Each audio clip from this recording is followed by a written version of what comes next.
Good afternoon. Happy Father's Day. It's June the 20th, 2021, and a warm welcome to everyone watching on the dedicated live stream for the opening round of the 2021 Bambino Kart Club season, being hosted here just not too far from the home of British motorsport, Silverstone. We're at Whilton Mill in Northamptonshire, 1,200 metres, 12 turns with a 27-foot elevation. My name's Alex Goldschmidt, your commentator for not just this round, but the midway point of the season at Fulbeck in Lincolnshire in the second week of August.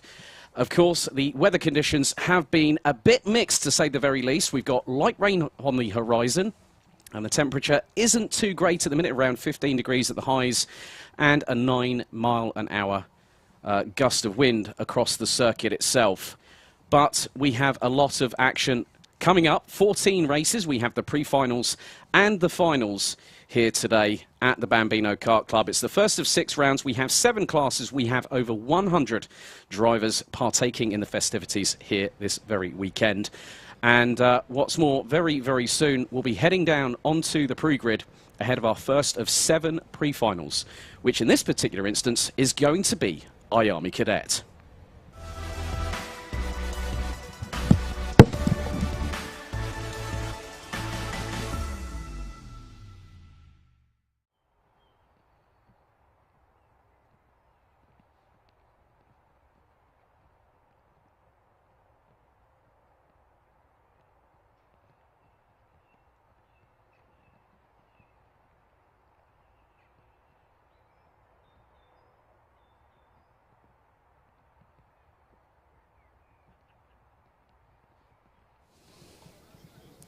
Well, welcome to what is normally a hive of activity here at Whilton Mill. It's the pre-grid, and we've got the IAME Cadets. The pre-grid is now open. The first race will take place at about 12:15 local time. And as I'm standing out here, well, first of all, my glasses are about to steam, so I'm going to take them off for a second. This is how difficult it's been to try and declare the meeting, which our series race director earlier on today declared it as a open race meeting. But I think the way that the wind's coming in and the rain's changing, it's going to be rather interesting for all competitors here today. Now, we have to give a particular shout out to one young man who was due to take part in this very category here at Whilton Mill and for the season. And just recently, this past week, had surgery for a bleed on the brain. And in particular, it was the particular young man itself was Daniel Miron Lorente, who is recovering. So, vaya con Dios, Daniel. Hopefully, we'll see you back on the grid a little bit later on this year. But hopefully, we might be able to get a word with one of the 2 drivers. And to be honest with you, you can see the clouds behind me, not looking too great. But it has been torrential rain on Friday. Yesterday was dry. So let's see if we can have a little bit of a walk down this way. So it's all vacant at the minute. But realistically, what am I expecting? Well, the Bambino Kart Club, refreshed and reinvigorated, and it's powered by Exim for 2021. A lot of people were really excited. We had about over the best part of nearly 150 sign-ups for the season. Some of the drivers unable to make it due to other competitions that they're racing in. But, of course, there are a lot of fathers, a lot of lad and dad operations here in what is the grassroots of motorsport. And having been a part of this championship since 2018, it really has given me a real reinvigoration for 2021, and I couldn't be even more excited. Now, let's see. Shall we see if we can let's take a wander. So, you can see them all right over there in the back there, just getting things ready. I'm sure that there are a few drivers that are going to be wearing their wetsuits. And you can see, obviously, the stream provided by our good friends at Alpha Live. They'll be doing the live stream for both this round here at Whilton, round 3 at Fulbeck, and the final round of the season at Rara in Cumbria. Right, this young man, come here. Right, now this man, I remember being an IAME Bambino when we first met up, Logan Howes. How's things been this weekend? It's been a bit difficult because I know that you only came here on Saturday morning, if memory serves me correctly. Yeah. Yeah, go on. Yeah, that is correct. The conditions have been horrible today. It's been tough, and that's it, really. Now, you're starting 4th in the pre-final this afternoon. How do you fancy your chances in these sort of intermittent conditions, you know, sort of middle of the road? I feel like I can win this, and I'm just really confident. I'm ready for it. Logan, all the very best of luck, young man. Thank you. Also, he's got a nickname, Little Wolverine. He normally gets his claws out. Hopefully we'll see that here today. Now, you can just see over here, this is where the hive of activity is. And now I can hear a lot of guns going off, and that means tyres are being changed. So they do say in karting, expect the unexpected. And this is where you can just see here, so I mean, effectively, you can see just behind me, over my left shoulder, they're going to start firing up the engines. And what's more, the weather always brings that one thing I always love about karting, unpredictability. So without further ado, ladies and gentlemen, strap in, grab a hold of something, and let's go racing for 2021 at the Bambino Kart Club.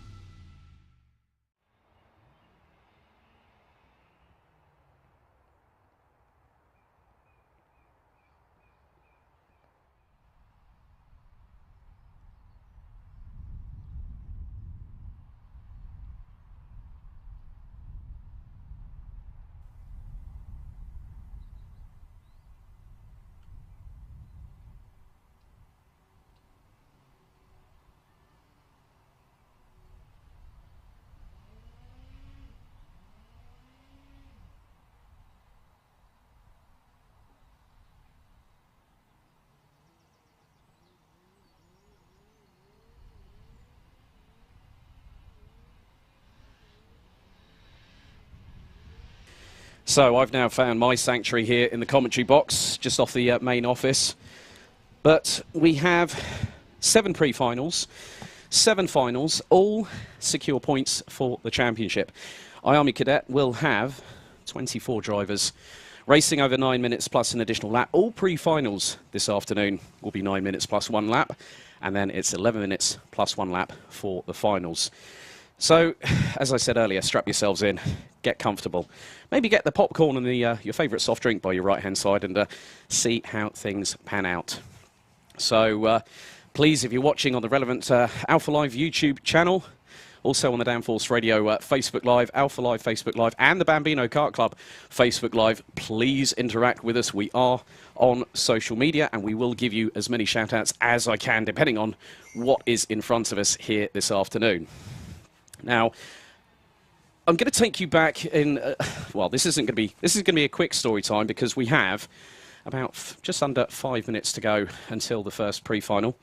So the running order will be as follows. IAME Cadet, and then we go to our fully charged category, the 1 of 1, Might E Bambino.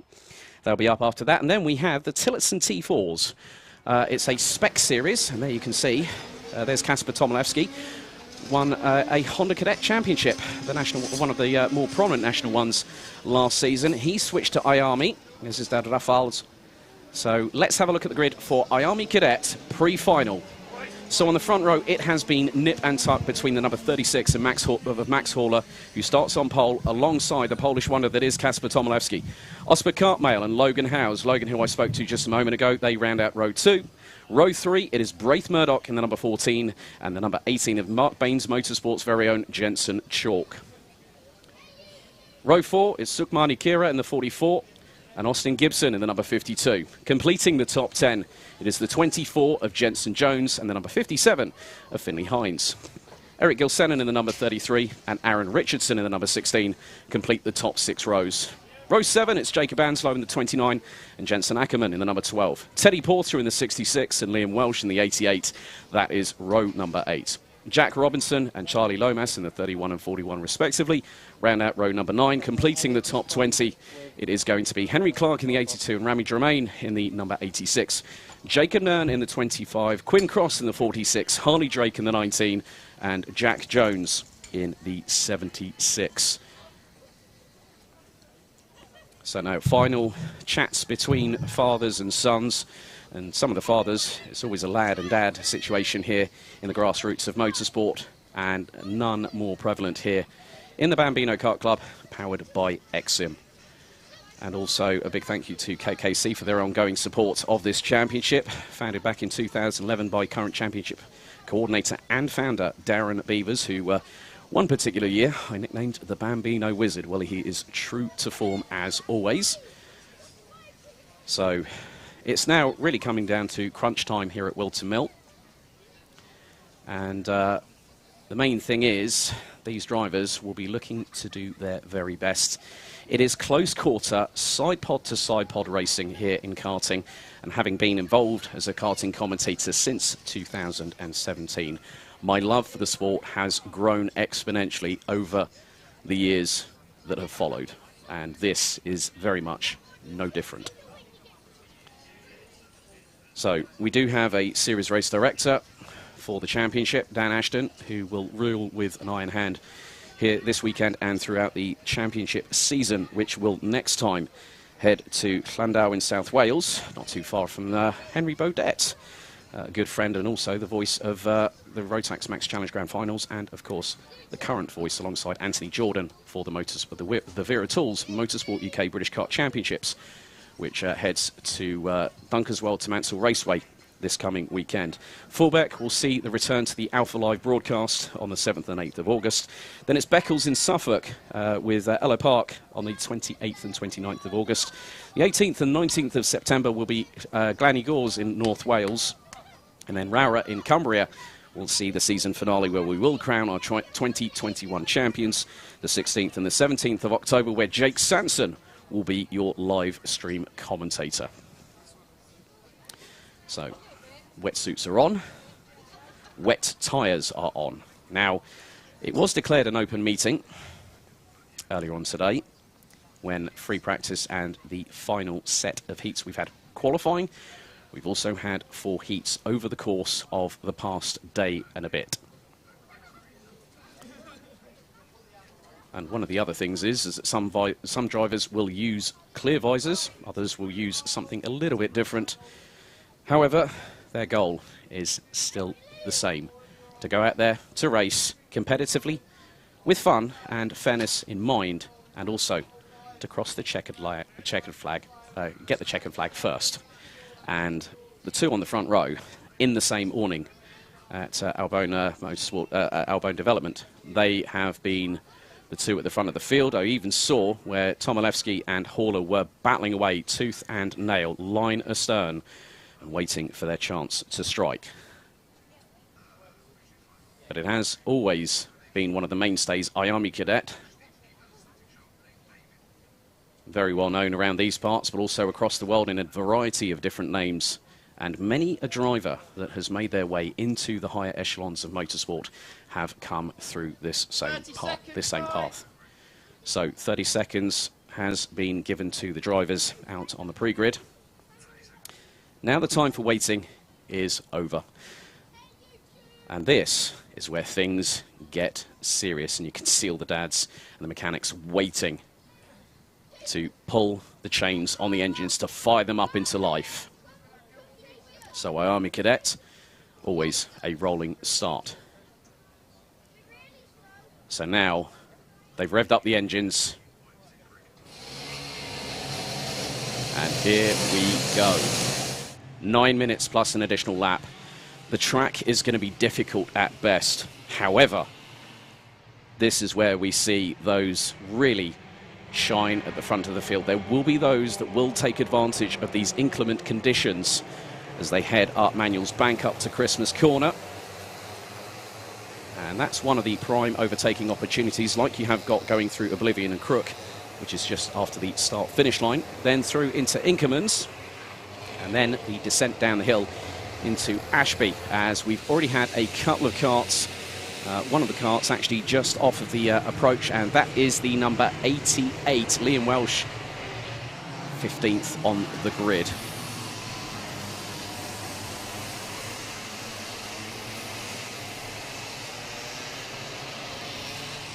It's the calm before the storm, they say.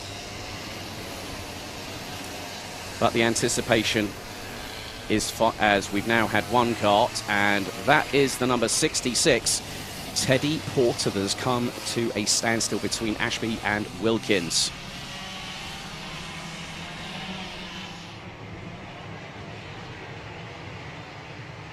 So Marshall at the scene.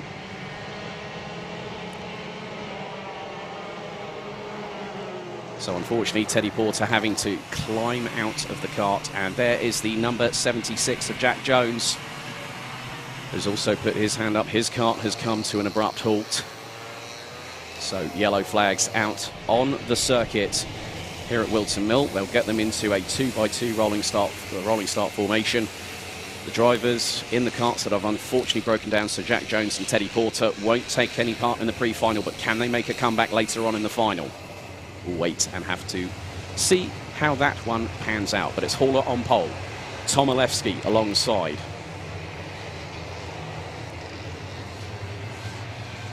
Then it'll be quite a few other drivers. They need to get into formation rather rapidly. So they are slowing to a crawl. It's crawl down to Haller and Tomilewski to control the pace. They now come through into the boot. Right then, ladies and gentlemen, the 2021 Bambino Kart Club season powered by Exim, seconds away from getting going. They come out of pit bend into the tram line. Steady.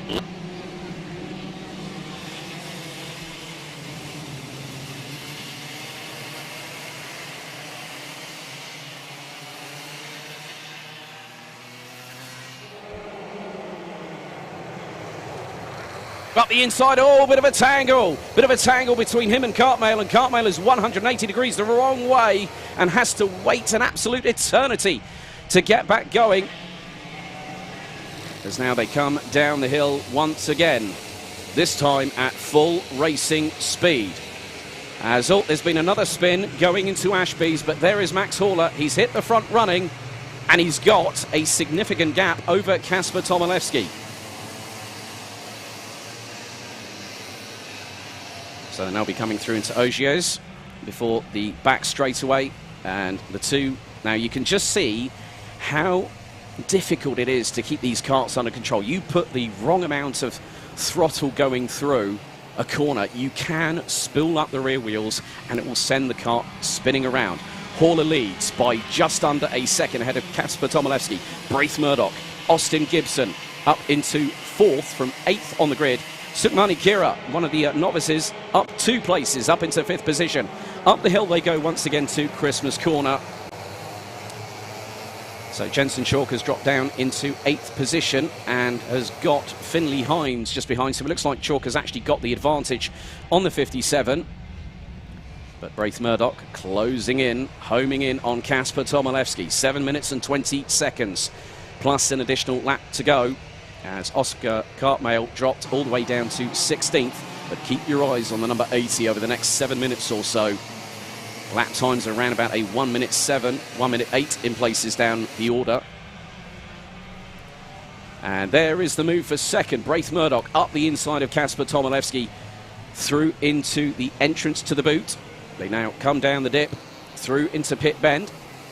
And Murdoch runs wide. Tomilewski gets a real good amount of purchase coming out of pit bend and latches on to the rear bumper, figuratively, not literally, on the number 14 as they head through Oblivion and Crook.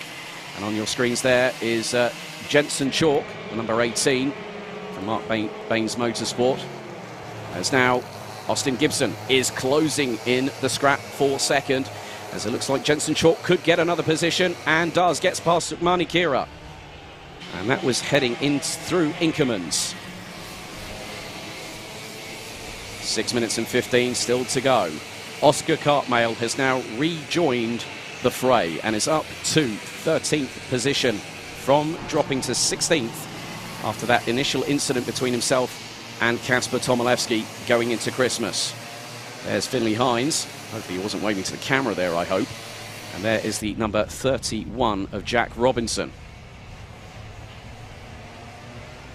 Now the gap is closing between Max Haller and Braith Murdoch. It was just under 1.4 seconds last time around, as Austin Gibson closing on Kasper Tomilewski. They cross the line. Now on to lap number 4. Braith Murdoch fastest of anybody, 1 minute 5.387, and has closed the gap down to the leader Max Haller to just 0.64 of a second. Austin Gibson fastest in sector 1. Jensen Chalk fastest in sector number 3. And there is Logan Howes battling away. And that's the 56 ahead of Eric Gillinson. And oh, Gillinson nearly goes rally crossing, heading through Inkermans, but manages to keep it on the tarmac. And they're closing in on quite a few other drivers just up ahead, but still the four-way scrap at the front of the field.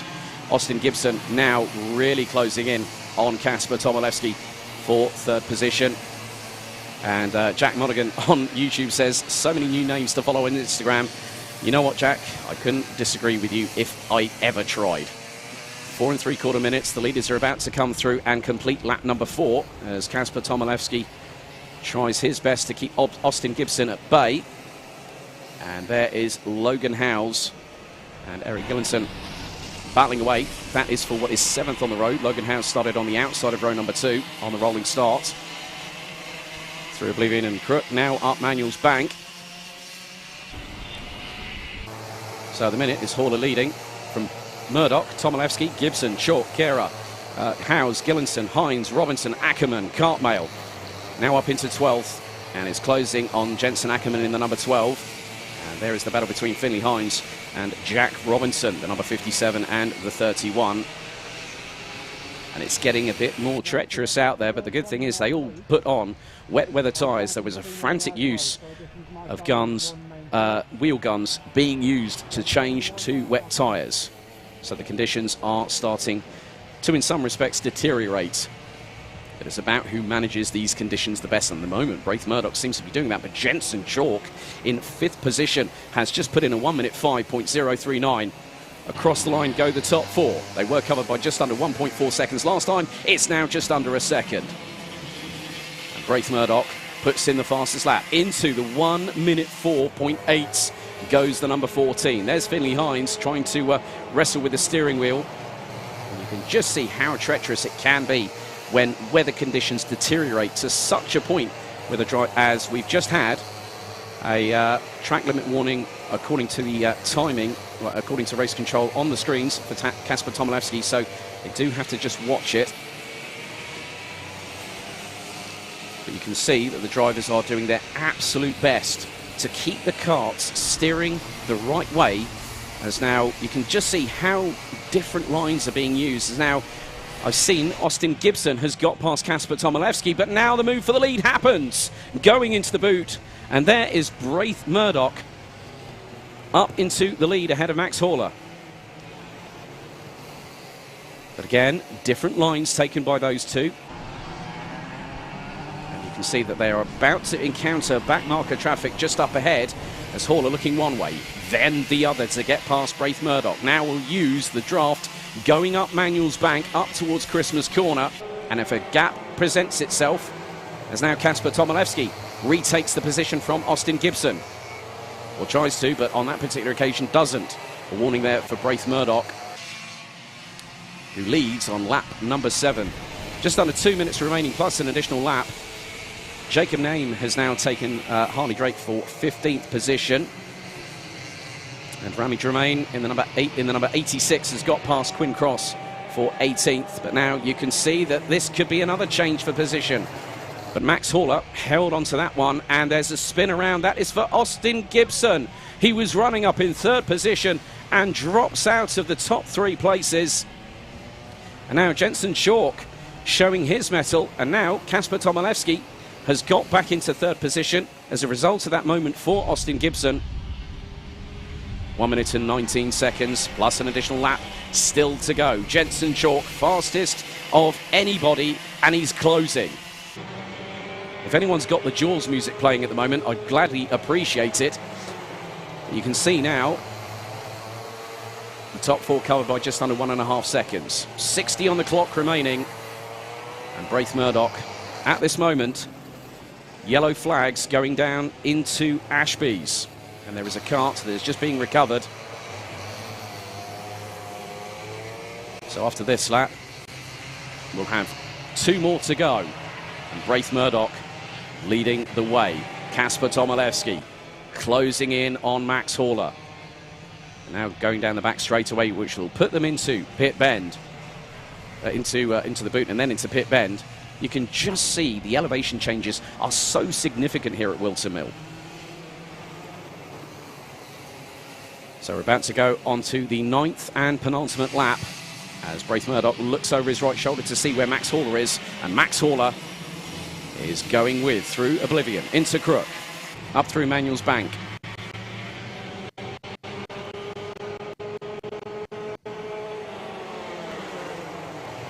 As looks like Jensen Chalk went up the inside of Kasper Tomilewski through Christmas corner. That was a perler of a move from the youngster from Mark Baines Motorsport. But Tomilewski trying to do the counter-attack, going through Inkermans and then down into Ashby's. But on that particular occasion, a shame, I'm afraid to say, for the young Polish driver, based out of Scotland, was not able to facilitate that. And now Jensen Chalk is not just trying to go for second. I think he wants to win this. So, timer has now expired. There's been a penalty given to the number 33 of Eric Gilsenan, running in 7th, just ahead of Logan Howes. But we're going to go on to the final lap for IAME Cadet Pre-Final here at the Bambino Kart Club, powered by Exim. And you can see that Braith Murdoch went a little bit wide coming out of pit bend. Last lap board is out. Jensen Chalk fastest of anybody, and he's done a 1:04.5. And now Max Horler knows that the chance to strike is now, and try and look for an opportunity. Jensen Chalk is looking up the inside of the 36 through Christmas corner, nearly loses the back end. It goes a little bit sideways through Christmas into Inkermans for the final time, down towards Ashby. Yellow flag, so they can't overtake. And now Tomilewski back into the fray. Just a handful of corners still remain. They're now going through into Oziers, down the back straight for the final time. Braith Murdoch, it has held on for the lead for the last few laps of this pre-final, and it's about to pay dividends. As out of pit bend for the final time, Max Horler did put it on pole, led for a bit of the race, but it's Braith Murdoch that takes the victory by 0.167 ahead of Max Horler. Jensen Chalk and Kasper Tomilewski round out the top 5 positions. Sukmani Kira, the highest placed novice in this field, the number 44, punching the air as crossing the line in 5th place. Austin Gibson completes the top 6.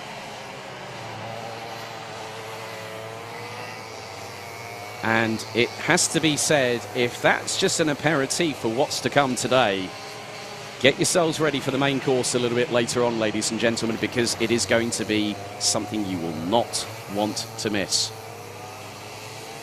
So Braith Murdoch wins the IAME Cadet Pre-Final. Max Horler takes 2nd, ahead of Jensen Chalk. Kasper Tomilewski, you can see a little bit of disappointment there from the youngster in the number 20, shaking his head saying, it only had been a little bit better. And we had Austin Gibson recovered to finish in 6th place, about 2.4 seconds off of Sukmani Kira. But it's Braith Murdoch that takes the victory, and you can see a few high fives shared as the drivers make their way through into scrutineering. All results called today will be provisional, pending any sporting and technical checks post-race. A big thank you for everyone. Good to see that a lot of people are watching on YouTube, so if you are watching the Alpha Live YouTube channel, please don't forget to like, subscribe, and also hit the notification bell. There is so much coming from Alpha Live this season. You won't want to miss a single second of it. So let's, if we can, have a look at the results. Braith Murdoch wins in this race from, well, by just over 0.167 of a second ahead of Max Horler.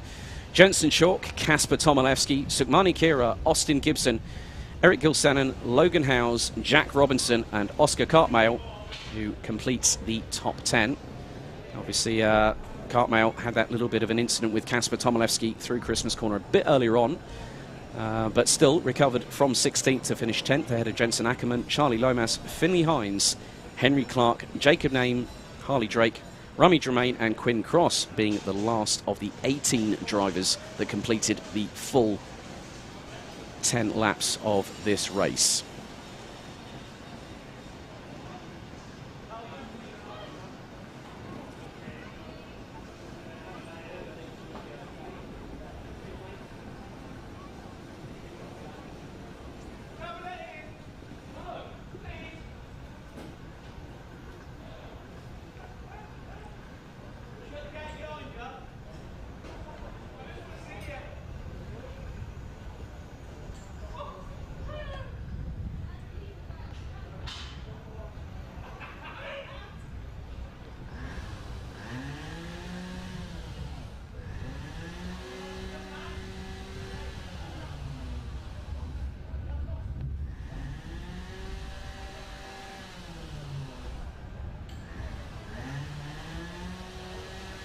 Okay, as the IAME cadets make their way into scrutineering, we're going to go to the next race. It is the all-electric, fully charged Mighty Bambino.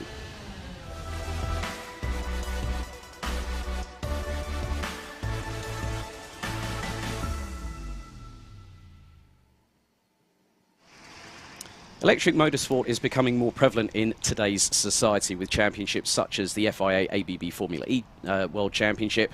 The World Endurance Championship is also including more hybrid technology, but karting has really taken a step forward in the past few seasons. We have a small grid on this one, and one of the biggest differences you're going to find today, ladies and gentlemen, it is very different in terms of the noise output from the drivetrain. An electric drivetrain will normally have less moving parts, no real lubrication in terms of engine oil, but there will be a cooling system. And one of the big things about electric propulsion is instant torque delivery. And I've had a look over the last day or so of these young drivers as we're about to get things underway. 5-second board is out. And they are off and away, heading through into Oblivion and Crook for the first time. So we've got Kane Langley, Jensen Brown, Ansel Murray, Rhys David Richardson, Harris Barber and Sidney Nell, the latter two being two novices as they go up the hill towards Christmas Corner for the first time, and overtake being attempted. Rhys David Richardson on the number 50 of Jensen Brown, and there just in front you've got the number 79 of Rhys David Richardson and 96 of Ansel Murray. Anthony Velez asks on YouTube, any KA or X30 races? Well, one of the 7 categories we have here is OKJ here for the Bambino Kart Club. And some of those drivers are dovetailing in other categories such as IAME Cadet and also Minimax this year as well. So again, 9 minutes plus an additional lap for these youngsters. Jensen Brown is quickest in the first sector and quickest in sector 2. It's quite a strange noise for those people that haven't really experienced electric karting. I myself experienced that in significant provenance back in 2019 at the Rotax Max Challenge Grand Finals in Sarno in Italy, where the Project E20 from Rotax was officially announced, and I've actually commentated on electric racing as well, so this for me is no longer a novelty. Jensen Brown leads the way by 2.5 seconds ahead of the number 10 of Kane Langley. Rhys David Richardson up into 3rd place and is closing on Langley up Manuel's Bank and through into Christmas Corner. There were just under 2.5 tenths of a second apart as they now make their way through Inkermans down into Ashby. So you can see that these drivers are still as fearless as those racing in their internal combustion engine counterparts. As a bit of a moment there.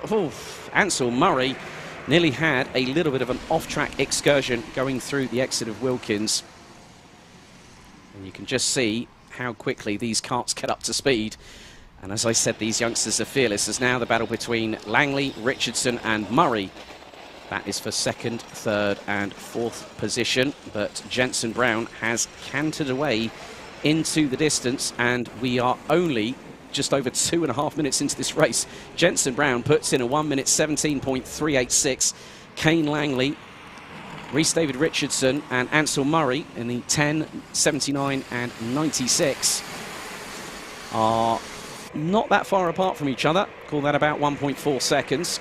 Sidney Nell has got past Harris Barber in the meantime for 5th place.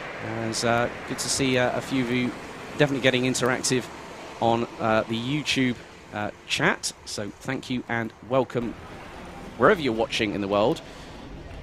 And it looks like Nicky Morris is cheering on Sidney Nell in 5th place at the minute.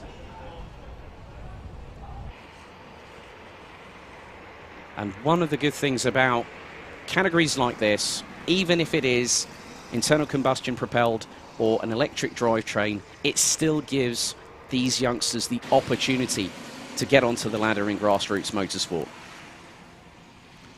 As now Ansel Murray trying to close in on Rhys David Richardson as they head towards the boot. Bit of a gap between Langley and Richardson at the moment for second and third respectively. 5 minutes, 8 seconds plus an additional lap. This technology pioneered over, well, this particular brand, Might E, based over in Northern Ireland. And really, really good to see that it has been a real opportunity for these drivers to get that move into motorsport and have something different. Oh, now there's a bit of a moment there. Rhys David Richardson coming out of Crook, going up towards Manuel's Bank, went a little bit wide. Now Ansel Murray is closing in, hand over fist, and was actually quicker by about 1/10.5 over the final 2 sectors of the lap. Last time around, we're on lap number 4, and we are past the halfway mark. And you can see now that Langley, Richardson and Murray have been left in the dust by Jenson Brown, who has dropped into the high 1 minute 16s, 1 minute 16.910, and has just gone purple in sector 1 at 25.360. He's just set just shy of a 32.5 second sector. Absolutely lighting up the timesheets. But Kane Langley, Rhys David Richardson, and Ansel Murray have all made personal bests. But now Richardson coming under a bit of fire there. Electric salvo fire, I'm going to call that, from Ansel Murray.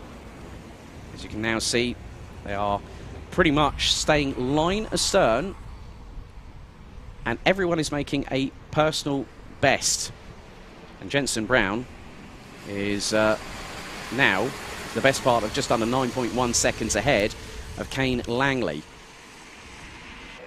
So they've gone up the hill once again, and you can't really separate these three at the moment. It's a great little battle between the pair of them. Sidney Nell, in the meantime, has gotten away from Harris Barber to the tune of about 3.1 seconds. As down the hill these three go.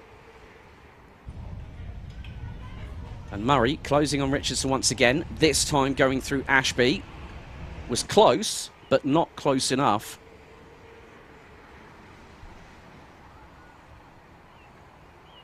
And some slightly different lines taken by these young drivers. They're now going through Osiers and onto the back straight once again. But the good thing is, all 6 drivers still continually running. One of the benefits of this Might E system is that you can actually rapid charge it in about 45 minutes. And you can actually use, according to their official website, the fact of you can actually not have to recharge it probably until the end of the day.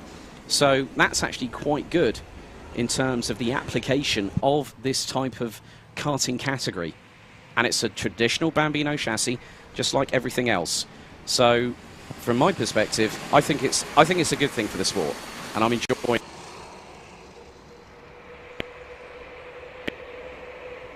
So still, Brown leads now by 11.1 seconds ahead of Langley, Richardson, Murray, Nell, Barber. They are all still circulating. We've got just under 2 minutes of this race to go. And the drivers are still pressing on. No one's giving up, no one's giving in. Quick look over the right shoulder of Rhys David Richardson in the number 79 to see where Ansel Murray is. You can see now that these drivers will continue for the next 90 minutes plus an additional lap. So Jenson Brown, again, lighting up the timesheets in purple. This time only through the second sector. Looks like Sidney Nell has dropped behind Harris Barber in the meantime. As no, Sidney Nell, unfortunately, had a bit of a moment going through Oblivion and into Crook, and that has meant that the number 12 has dropped out of 5th place. But still, with just 60 seconds to go, plus an additional lap, these drivers are still very, very close. And you can see the different line being taken by Rhys David Richardson, coming out of Crook and into Fine Lady before going up Manuel's Bank. So Jenson Brown is around halfway through the lap at this particular juncture. Langley and Murray have set personal best, but at the moment Richardson's still in the middle of the pair and still holding on to 3rd place.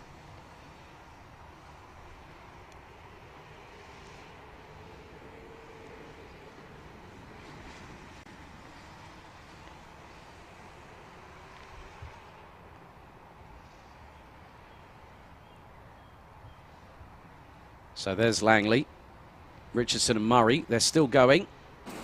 And at the minute, we now have the timer strike 0. So next time around, it's going to be the final lap, a board which has been shown. Last lap board shown to Jensen Brown. And it's a very different sound from these drivetrains in comparison to what you normally will hear very, very shortly in our next race. And a very different sound that is. More of a rumble rather than what we hear from these electric drivetrains.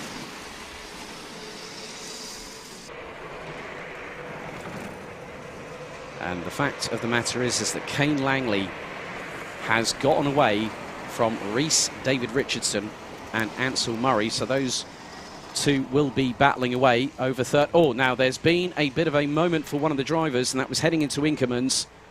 But luckily enough, everyone managed to circumnavigate that and get out of the way. But very shortly, we'll have our pre-final winner about to cross the line. And that will be Jensen Brown, who very shortly will do so.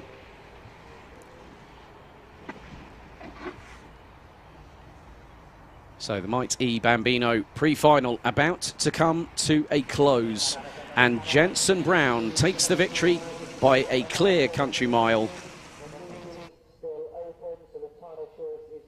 And there is Kane Langley, who has held on to second position from the minute we went lights out until the checkered flag, and punches the air. That's what I love about the Bambino spirit. They celebrate even irrespective of which position they're currently in. Reese David Richardson and Ansel Murray rounded out the top 4 places. Coming across the line now is Harris Barber in the number 32. And we're just waiting for Sydney Nell, who I think unfortunately wasn't able to make it to the checkered flag. And really, really good to hear from the likes of... We're hearing of people watching in Cape Town, South Africa.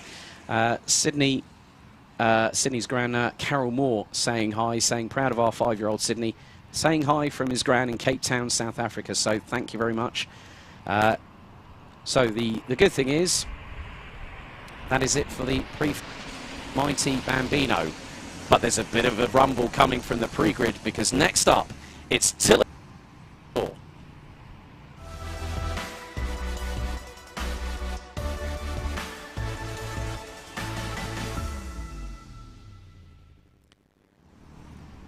So the Tilletson T4s.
T4 here on Sunday. It's Josh Green in the, well, I'm just going to have a quick look at the grid, and it's going to be Josh Green and Ellis Borchier on the front row of the grid, 99 and 58. Malc West in the 32 and Lawrence Newman in the number 5. Dan Harris in the 54 and Dan Blackledge in the 46. That's your top 6 drivers.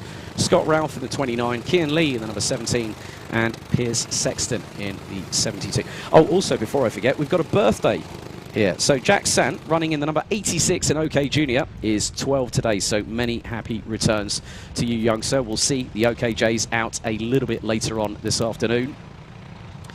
So, as with IAME Cadet, this will also be a rolling start.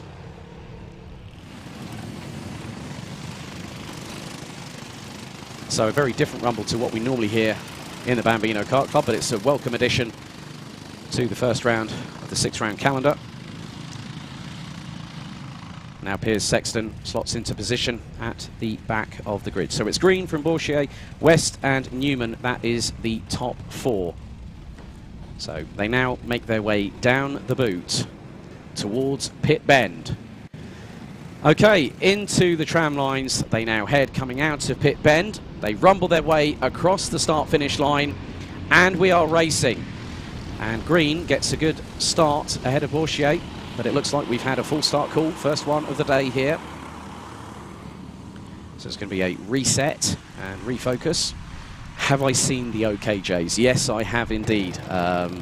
Pro Gamer channel on YouTube. To be honest with you, I'm really impressed. I do watch a lot of OKJ action over in continental Europe, and it's really good to see that that category is now being embraced by the Bambino Kart Club. And it's a good opportunity for young drivers running in the category below to have a chance and really get a taster of what the next step is. So we're going to now reset things for Tilletson T4 Pre-Final once again. So it'll be Green from Borchier, Malc West, Lawrence Newman, Dan Harris, Dan Blackledge, Scott Ralph, Kian Lee and Piers Sexton. That will be the 9 strong. So a full start called for their pre-final. And once again, they get themselves steeled and ready to go racing as they now head through the boot. So it's a full course yellow, and then when they get the green, when the lights go out, they'll get the signal to go racing, and it will be pedal to the metal. Out to the final corner we come. Are we ready? Are we steady? Let's go racing, and a good start once again by Green ahead of Borchier, and then it's the now, I've just seen there that is Piers Sexton, who's just managed to get his way up into 3rd position. Well, no, it wasn't. It was Malc West, but Piers Sexton, he's made some inroads as it's a little bit of a scrabble for traction. All sideways there for the 54 of Dan Harris, but Josh Green has lost the lead. Oh, now, multi-cart incident at the top of the hill coming out of Christmas Corner. The 29, Scott Ralph, the 99 of Josh Green, who was leading from pole position. And also, I just saw Malc West just out of shot. And that just shows how difficult it can be under these tricky conditions. So we are still running. And still, it's going to be a tall order. They're going to have to take different varying race lines, especially with the fact of standing water puddles, which can catch people out here on the circuit. And as you can see there, Piers Sexton in the 72 having a good old battle with Lawrence Newman, and that's coming out of the final corner. So that's the battle for second. Ellis Borchier leads the way as all bit of a run wide. That was Dan Blackledge, who's now up into 4th position. You can see that they're just using as much steering as they can, but Piers Sexton loses out to Lawrence Newman going into Fine Lady. Up the hill they go once again. Piers Sexton right on the back bumper. He's straggling. Goes, oh, there's a moment there. And that was for Newman going into Christmas. Trying to steer into the corner. The back end stepped out and spun him 180 degrees in the process. As there's another cart the wrong way. And that's through into the approach into Inkermans. And there's the 54 of Dan Harris. And Piers Sexton has gotten a bit away into the distance, but Borchier leading. And last time around was about nearly 2.5 seconds ahead of Piers Sexton. As, oh, bit of a near-on moment there for Josh Green. Once again, that was going through Ogiers. Down the back straight away they go. Once again. As, oh, and that is that the 17 of Kian Lee, I think, that has just had that moment? Well, it looks like 77 according to the back bumper. But you can see there, trying to push the kart back onto the racing surface. It is the 17 of Kian Lee. as Josh Green trying to go on the aggressive side of overtaking on Malk West in the 32, but loses a bit of momentum. There's Piers Sexton, 3.35 seconds, bumping over the curbs and nearly touching the grass, going into the approach into Inkermans or going down the hill into Ashby. It's never easy in these kind of conditions. And you can see Piers Sexton using the old jump up and down in the seat, trying to get some momentum to get the car propelled forward a little bit. At the moment, he's currently in second position, but then, oh, he has a moment of his own. And that was going through, down from Wilkinson to Ogiers, and he's trying to get out of the kart now. And that just shows you how difficult things can be. You've got an incremental surface, you're trying to get the kart going, and Piers Sexton just uses the old, just put your foot on the back of the kart and just make sure it doesn't go anywhere.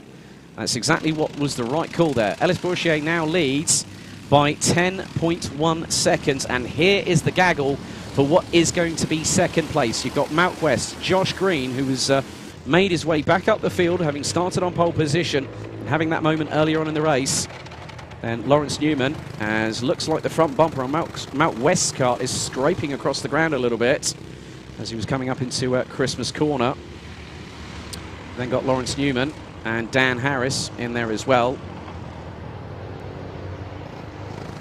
So 5 minutes to go, plus an additional lap. And the battle is on. The wall won't be won, as nearly sideways there for Lawrence Newman.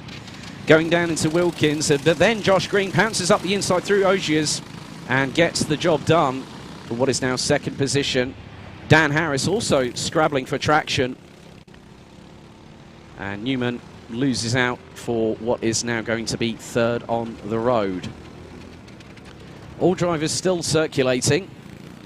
4.5 minutes to go, so halfway done, halfway to go.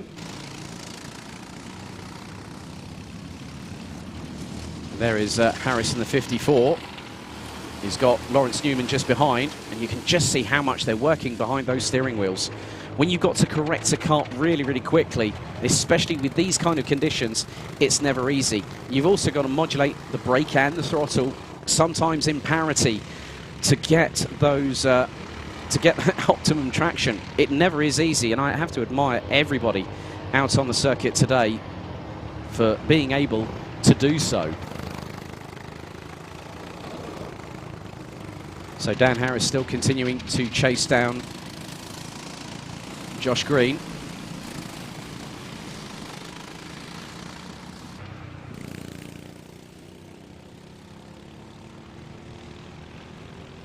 So going through into the boot, you could also see they were having to use a bit of steering correction.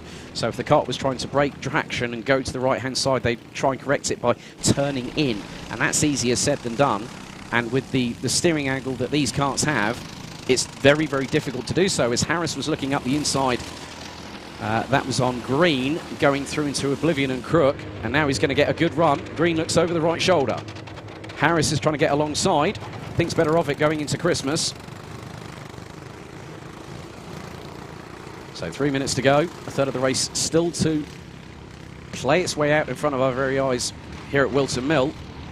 But Bourchier has been running in the 1 minute 4.7, so Harris tries to get one up on Green, going through Ashby's, not on that particular occasion, into the left-hander at Wilkins. I must be completely honest, I'm really impressed with these, because I didn't know what to expect coming down here this weekend. And there have been some great battles all the way through. The 4 heats are now into the pre-final.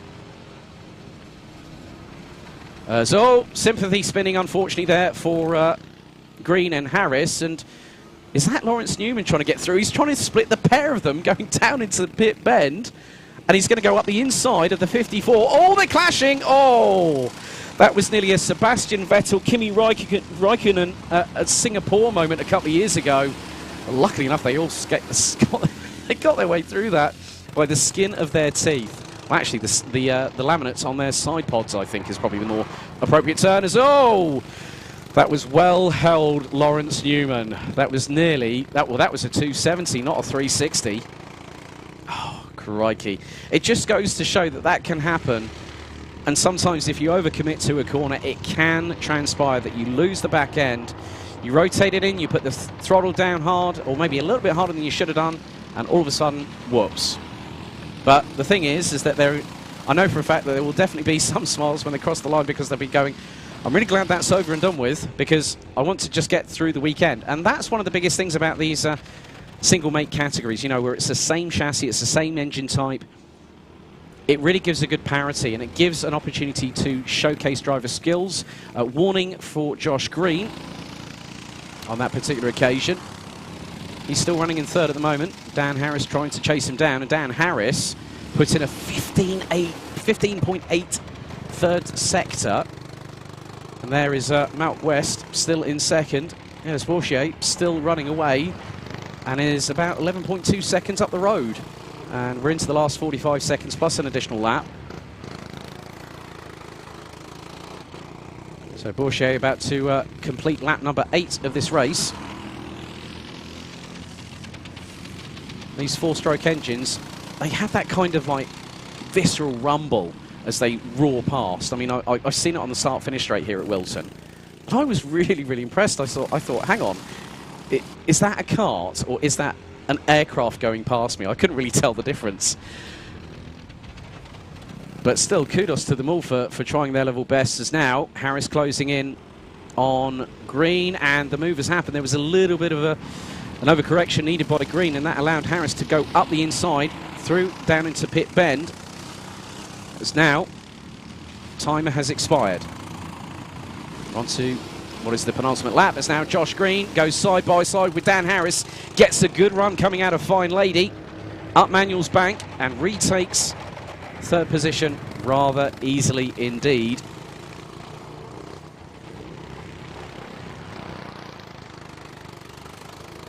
So Bourchier this time around will get the last lap board, and does a personal best in does an improvement, a personal best in sector 2. As Josh Green fighting to steer that ship in the right way possible, whether it's port or starboard, you tell me. Bourchier now gets the last lap board. Into Oblivion and Crook for the final time through Fine Lady up towards Christmas Corner.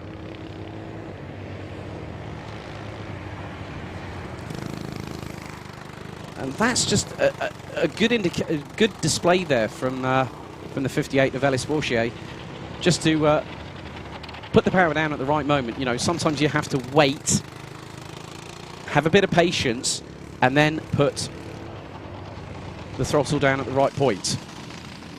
But one of the things I've noticed is that that front nose, that front nacelle panel, is looking a bit askew. But he's managed to keep his head cool, calm and composed in these inclemental conditions here at Whilton Mill in Northamptonshire. And he's now making his way through the boot and into pit bend for the 10th and final time.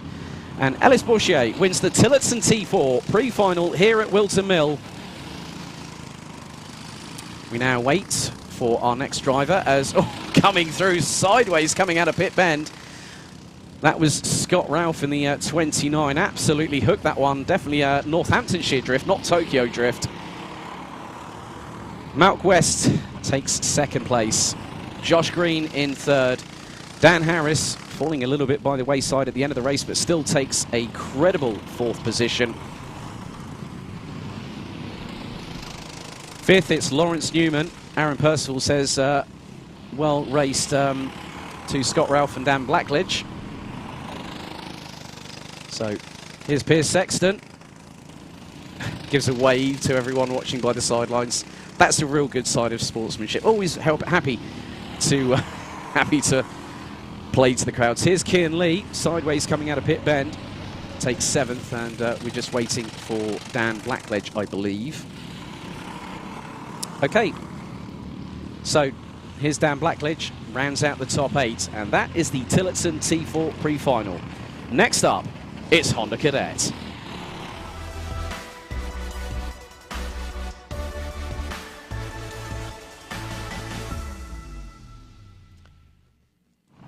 So one of two pulled engine categories. So Honda Cadet and OKJ Championship Coordinator and founder Darren Beavers held a pooled engine draw on Facebook Live on the official The Bambino Kart Club Facebook page earlier on this week.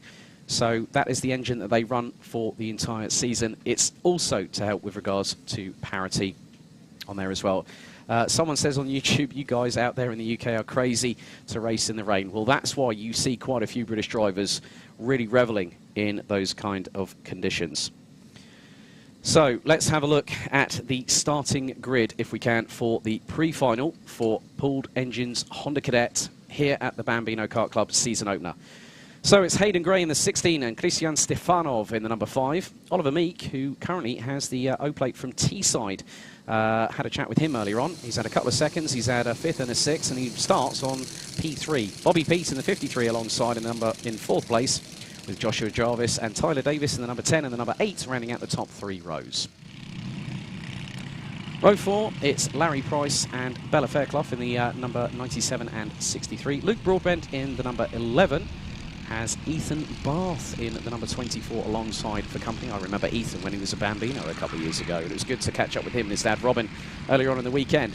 Ronnie Legg in the 55 and Jacob Bachelor in the number 12 round out the top 12 positions. Rounding out the 15 strong grid, Cian Sullivan in the 26, Thomas Butcher in the 54, and two sisters running in this championship, Bella and Alice Fairclough. Alice has not had the best weekend, but let's see if she can research her way through the grid. She starts 15th in the number 36. So for those wondering, after this it will be Koma Bambino, then it's OKJ, and then IAME Bambino. That is the running order of the classes this afternoon here live and uninterrupted for your viewing pleasure. So, standing starts are order of the day.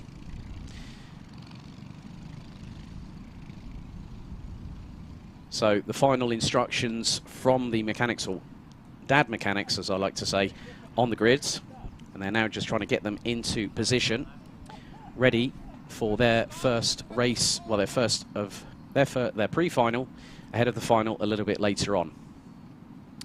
So as soon as the grid is cleared, then it will be the start your engines and then 5-second board being put out for the drivers.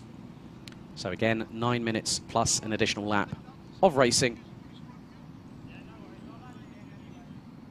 So we get ready, we wait for Honda Cadets to get underway. So 5-second board is out. Are we ready? Are we steady? It's lights out, they're off and racing. Let's see who gets into oblivion first. There's a little bit of a side pod clash between Gray and Stefanov going through into oblivion as they're all scrabbling for traction and for position as it's 3 wide coming out of Fair Lady. Are you kidding me? Absolutely brilliant stuff by the youngsters here. And it looks like Oliver Meek keeping 3rd as they're nearly going 3 abreast into Christmas. That's going to be tight. And they just about make it through by the skin of their Nomex on their race suits. My goodness. Down into Ashby for the first time. And it looks like Hayden Gray has more than likely got the advantage. Let's just see as they come through. And that is Hayden Gray, followed by Christian Stefanov. Oliver Meek rounds out the top 3. Well, he did until, I think, is that Bobby Peete that's just got through into 3rd position. And you can just see they're absolutely racing with their elbows out. That's what I love about karting. There is no fear, there's no quarter given. And you don't give an inch and you don't take a mile when a position, a window of opportunity to get a position is opened. But now they come through to complete the first lap of asking. Hayden Gray leads the way by just over 1.3 seconds ahead of Christian Stefanov. Great work by Bella Fairclough. She's already up from 7th into P3. After the first lap, ahead of Oliver Meek, Joshua Jarvis, Tyler Davis, Luke Broadbent up into P7 from P10. And there is Oliver Meek, so he's got Jarvis and Davis just behind, and Jarvis looks up the inside through Christmas. Meek just tries to keep going through the corner as, a bit sideways there to the right-hand side for Jarvis. Going into Inkermans, but manages to keep it going as there is a car at the top of the hill that's just spun around and managed to light up the rear tyres and get back going onto the tarmac again. So 7 minutes and 9 seconds remaining plus an additional lap. Hayden Gray put in a 1 minute 8.8 on the first lap of asking, and is very shortly going to come through to complete lap number 2. And also, Bella Fairclough's sister Alice has made it up to 12th after the first lap. You can now see the drivers. It looked like there was a potential move going through the top of the boot. That would have been for 5th place, as Gray leads from Stefanov by nearly 2.5 seconds. Fairclough, Meek, Jarvis, Tyler Davis running out the top 6. Luke Broadbent, Bobby Peet, Ronnie Legg. Ethan Bath now jumps up from 12th to 10th position ahead of Jacob Batchelor and also Alice Fairclough. And yes, Thomas Spearing, it is damp. That's why they're wrestling with these steering wheels right at this particular juncture. 6.25 minutes remain. And at the moment, Hayden Gray is sitting pretty at the minute. 2.5 seconds ahead of Christian Stefanov. Bella Fairclough trying to close in. She's the highest placed of the novice drivers in this class, in this race at the moment. And it's a spirited drive from all these youngsters. I have to doff my cap to them all, because if I was at that age, yeah, I probably would want to go racing, but I don't think my dad would have let me. As we now have a warning for Jacob Batchelor in the number 12, currently in 11th position, as it's getting a bit too close for comfort up at the top of the boot. As now Oliver Meek trying to pull away from the likes of Joshua Jarvis, Tyler Davis in the number 8, and right on their back bumpers is Luke Broadbent in the number 7, and in 7th position in the number 11, and then you've got Bobby Peet and Ronnie Legg. So it's rather close between Jarvis, Davis, Broadbent, Peet, Legg and Batchelor at the moment, and they are covered by just a fraction under 1.6 seconds. Just over 5 minutes remaining, and the gap between the first and second, Hayden Gray and Christian Stefanov, now is 3.5 seconds and climbing. As going through Ashby, this battle is still going on. Tyler Davis was looking up the inside, going through into Wilkins on Joshua Jarvis, but couldn't make hay. Well, couldn't make hay whilst any sun was shining, and we haven't had any sun this weekend at all here. But now this battle is really intensifying, because Peet and Broadbent right on the back bumper of the two in front, and it's about making the best of any window of opportunity that you might have. And a little bit of a run wide coming out of the top part of the boot from Tyler Davis. That nearly opened the door for Luke Broadbent.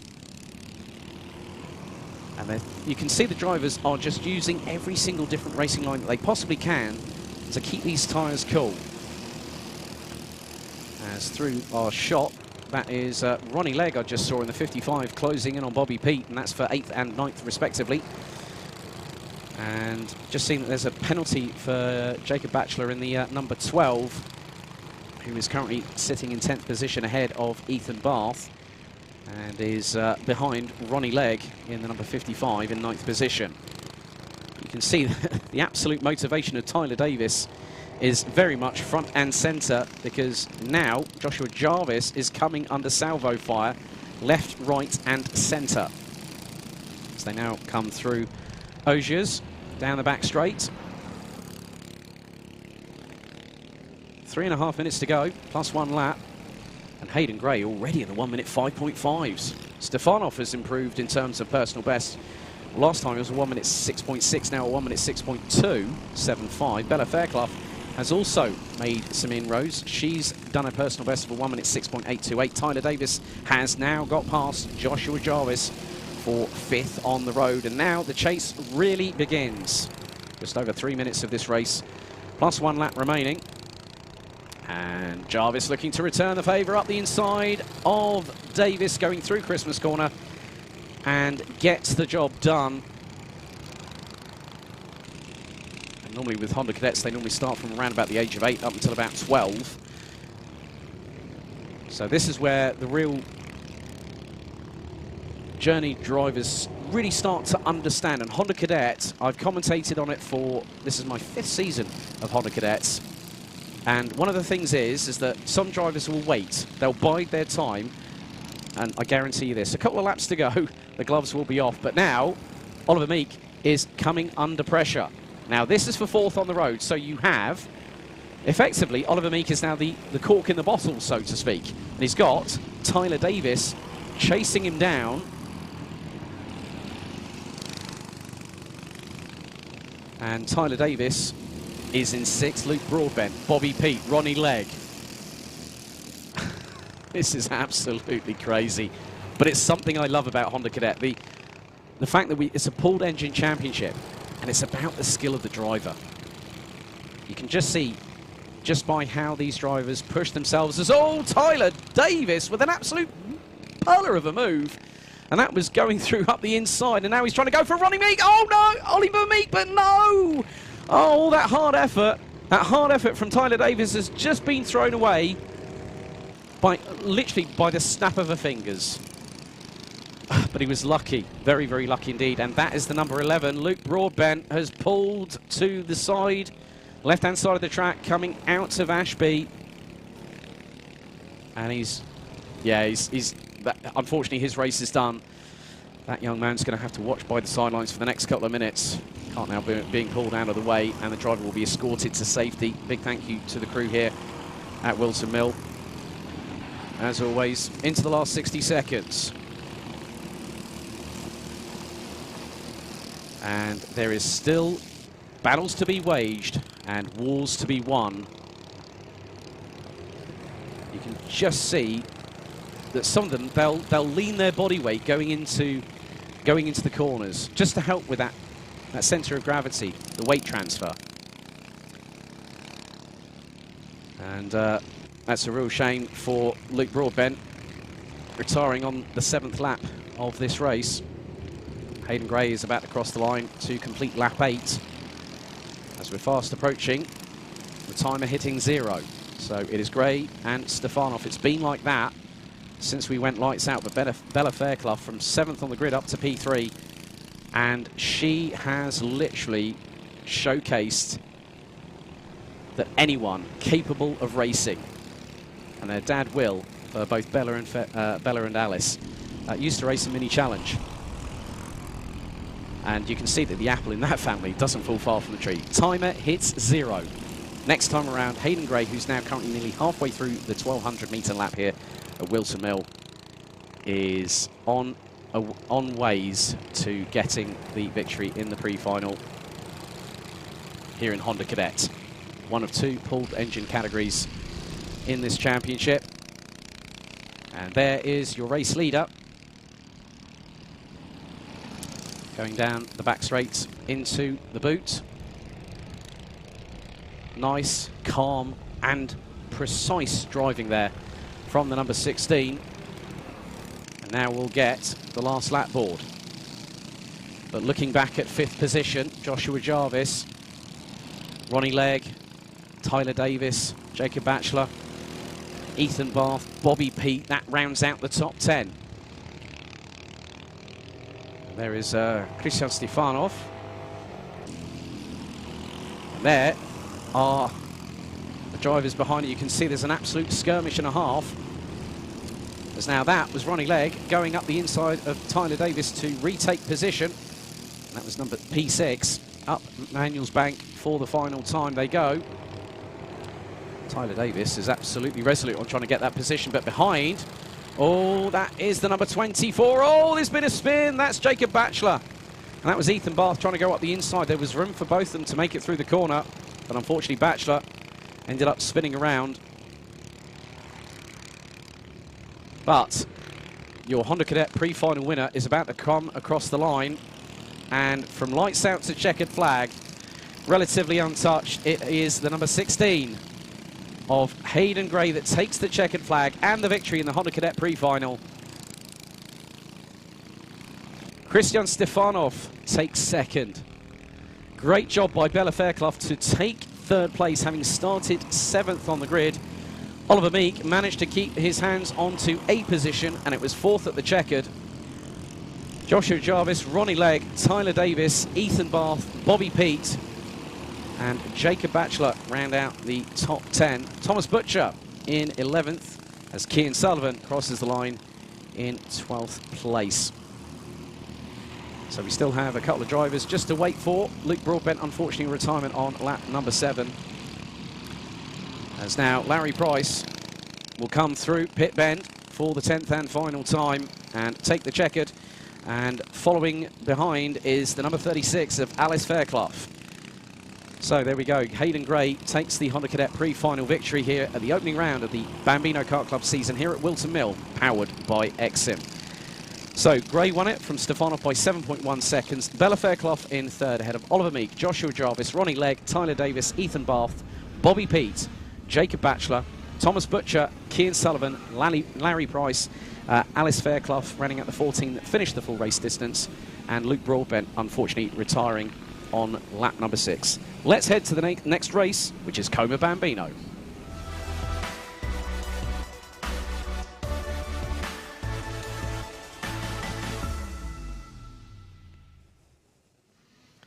With any championship, there is always an initial starting foundation block, and that's what we have here with C50 Koma.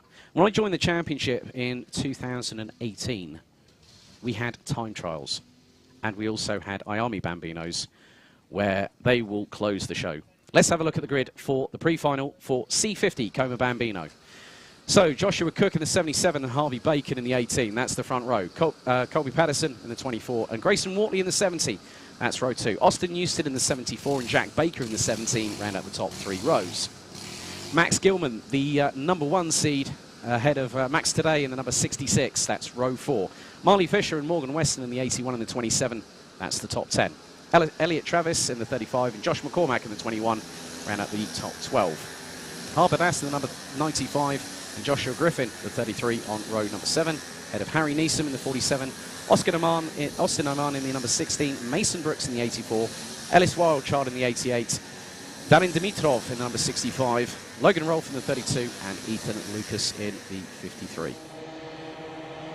So again, for this particular class, it will be a standing start. And again, the timer will be reset to 9 minutes plus an additional lap. And the finals, which start off at around about 2 o'clock this afternoon, local time here in the United Kingdom, which is in about 40 minutes, will be 11 minutes plus a lap. So for those wondering what the running order will be for the main finals, it will be IAME Cadet, Mighty Bambino, Tilletson T4, Honda Cadet, Koma Bambino, OKJs, and then IAME Bambino, which will close out the show. And always, the good thing is that with the C50s, again, it's a championship that really does provide some great action. And having seen it initially firsthand from a time trial perspective, but then with the Bambino Kart Club adopting a race format, has really changed the category. And it's really, really pushed these youngsters forward. It's a great foundation building block. And to be honest with you, I really do enjoy the fact that these youngsters are completely and utterly fearless. It's bonkers, isn't it? But that's what I love about karting. You know, the people that I've met, the families that I've gotten to know over the past few seasons, whether it be in my travels in continental Europe and also here in the United Kingdom, it's always a pleasure just to, you know, see them at their initial steps, those first sort of formation steps that they take into karting, which then can put them onto that further ladder. Engines now being fired up. Grid is being cleared. Red lights are on the starting gantry. So once the grid is cleared, the 5-second board will be shown to the 21 drivers on the field. 5-second board is out.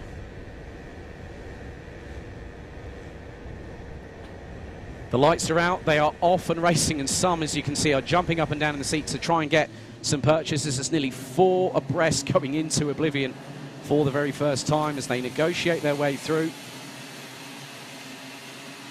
Crook and into Fine Lady, and then up to Manuel's Bank for the first time. And at the moment, Harvey Bacon in the number 18 looks to have gotten the getaway. Grayson Wortley looking for second and has got it before they've even hit the apex at Christmas Corner. And that was on Joshua Cook.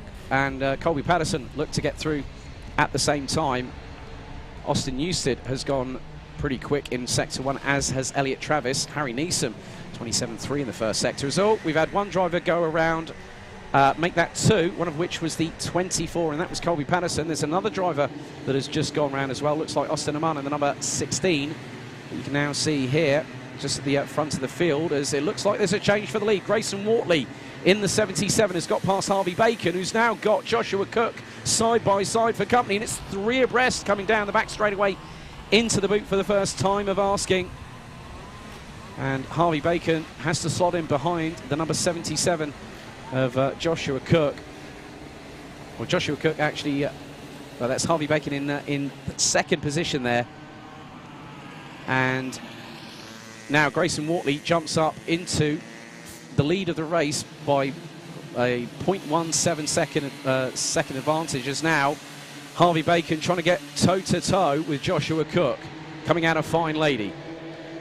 And now Austin Newstead is challenging Grayson Wortley for the lead of the race, going up Manuel's Bank and into Christmas Corner, but Wortley having absolutely nothing of it. Little run wide coming out of the top part of Christmas Corner by Harvey Bacon. Harry Neeson has already gotten up into 8th place from 15th on the grid. And we're not even at the completion of lap number 2 yet. Now heading down the further part of the circuit, after the exit of Wilkins, it's now going to be Ogiers. As you can just see how defensive Joshua Cook was just there in front of Harvey Bacon. And there is Max Today just behind them in the number 66. 6 minutes and 35 seconds plus an additional lap. And it's going to be 3 leader changes in 2 laps, as now Austin Newstead will bring them across the line to start lap number 3 and puts in a 1 minute 15.9, the fastest lap of anybody in this race. Grayson Wortley, Joshua Cook, as there is the number 17 of Jack Baker trying to go side by side through Oblivion and Crook with Max Today in the number 66.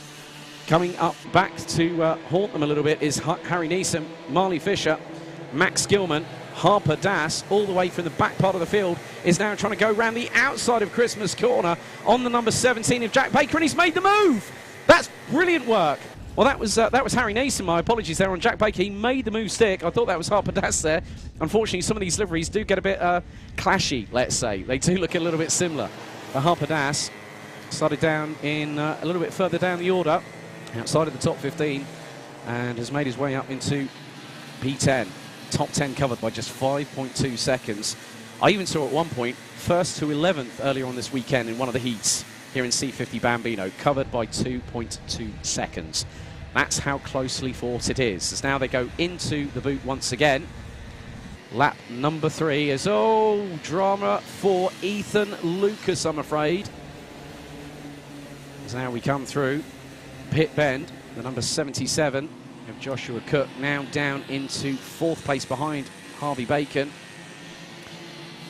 And there is Max Today ahead of Harry Neeson in the number 47, going up the hill. As we're fast approaching halfway in this race. Oh, that was a big moment there.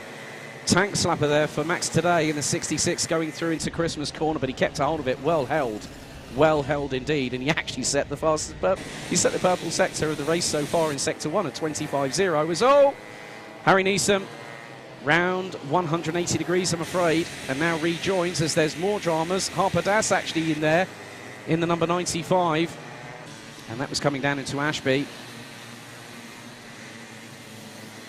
You can just see how close fought this category is, as now it is side by side going into the boot, and that's Grayson Wortley, who's just been passed by Harvey Bacon for 2nd position going into the boot. Grayson actually is a local to Fullbeck, and he's really looking forward to that track later on in the 2nd weekend of August. And there is the number 66 of Max Today closing in. So at the moment, Newstead leads ahead of Bacon, Wortley, Cook, Today, Baker, Fisher, Gilman, Cormack and Griffin. Griffin's now up from 12th to 10th position, as it looks like there's going to be a change here, as now Joshua Cook loses out. 4th position to Max Today, who takes a quick glance over the left-hand shoulder, just under 3.5 minutes of this race remaining, plus an additional lap.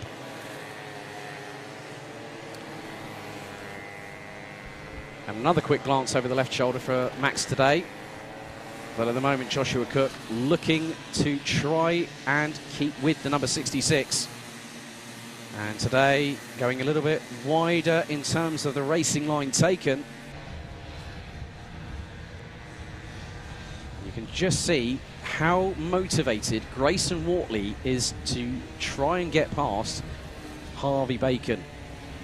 Max Gilman, the number 1 seed, now up into 8th place ahead of Josh McCormack, as Austin Newstead now sets the fastest lap of the race on the completion of lap 5, a 1:13.840. As Max today and Joshua Cook still at loggerheads over what is 4th on the road, and if they're not careful, they've got to keep their eyes on Jack Baker, the number 17, who's trying to close in on. And there you can see the number 17 closing in, going through Christmas Corner. There's Grayson Wortley still trying to get onto level terms with Harvey Bacon. But at the moment, whilst they're battling away, Austin Newstead is driving off into the sunset, even though we're quite a few hours from that yet. 2 minutes to go, plus an additional lap, and Grayson Wortley still motivated and going through. Oh, little clash of wheels. Oh, that was close, and that was coming through Wilkins. They do say that rubbing's racing, but karting is a non-contact sport. I know that firsthand over the past 5 years. But, as they say, no harm, no foul. So the main thing is, it was the slightest of touches. You know, they're battling for position on the track. I can completely understand it, and it does sometimes happen. But you can now see what we've got here are other drivers closing in. And Max today and Joshua Cook are closing on Grayson Wortley through Fine Lady. Now up the hill. Max today looking over his left shoulder, looks to the left of Wortley, going through into Christmas Corner. And that's a bit more of a neater line there for Max today. But he's having to stay in Grayson Wortley's wheel tracks as they go through Inkermans, down into Ashby. That's a run wide and a half there for Max today. Oh, he managed to rejoin, and luckily enough, Joshua Cook had the foresight and 20/20 vision to just keep out of the way. Just saw it happen, let it unfold, and reacted accordingly. And that's good to have that. So let's have a look at a replay here. So you can just see here, Max today, 2 wheels on the grass, keeps the throttle pinned, and there you see Joshua Cook pull alongside. That's what I love about this.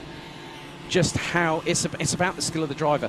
But the interesting thing is, because we have now hit 0 on the timer for the pre-final for C50 Koma Bambino, with OKJ's up next. Harvey Bacon has just put in the fastest lap of anybody. 1:12.722, nearly a 1/10 and a half quicker than the leader, Austin Newstead, who next time around will get the last lap board. But I have to say bravo to Max today for just keeping the throttle pinned. And he just went full Matthias Ekstrom on that particular occasion coming out of Ashby. So a few other changes. Darin Dimitrov in the number 65 now, up ahead of Ellis Wildchild in the number 88. And that's exactly what it says on the timing screen. And on the entry submitted, I'll have you know, Harry Neeson has got past Joshua Griffin for 11th position. But now the last lap board will be shown to the leader in the C50 pre-final. And there is Max today. Unfortunately, his pre-final has come to an abrupt end. So last lap board is out, and Austin Newstead has a 4.1 second advantage over Harvey Bacon, and Newstead has set the fastest lap of the race. Here's Grayson Wortley battling away with Joshua Cook, because the positions have changed for third place as they go up Manuel's Bank, having come out of Fine Lady. And Grayson Wortley looking towards the outside of Christmas Corner. Is he going to chance it there? Well, good shout there, young man. Good shout there indeed. And it was just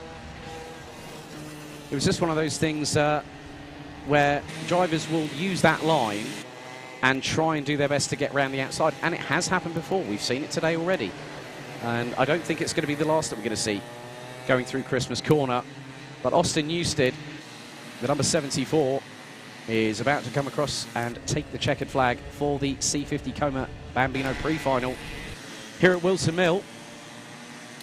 So there is our race leader. And now, that is it. Job done for Austin Newstead. Takes the victory and sets the fastest lap on the final lap of the race. 1 minute 11.6. Harvey Bacon, Joshua Cook, Grayson Wortley and Jack Baker round out the top 5. Unfortunately, a hand up there for Mason Brooks in the number 84, just saying, help, I need a bit of an assistance. Max Gilman, Marley Fisher, Josh McCormack, Elliot Travis, Harry Neeson, Harper Das, Joshua Griffin, Morgan Weston round out the top 13. We've just got a few more competitors to come across the line, the next of which will be Colby Patterson in the number 24, who crosses the line. And then Austin Oman in the number 16 will take 15th at the checkered, ahead of the number 53 of Ethan Lucas.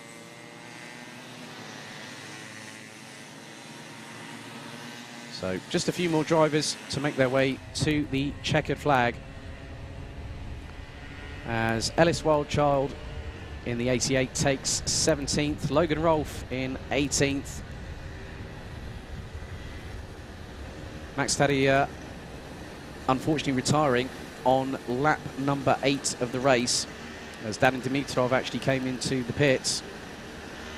And that is it, but Austin Newstead wins in the C50 Koma Bambino Pre-Final. Next up, OKJ.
Right, welcome back to continuing coverage of the season opener for 2021 of the Bambino Kart Club here at Whilton Mill in Northamptonshire. And next up we have OKJ. It's fast-paced, it's full throttle, and to be honest with you, I think this is the first time in my commentary career in karting that I've actually commentated on these drivers in terms of the engine. Propulsion is it's the old push start to get them going. So let's have a look at the grid for their pre-final.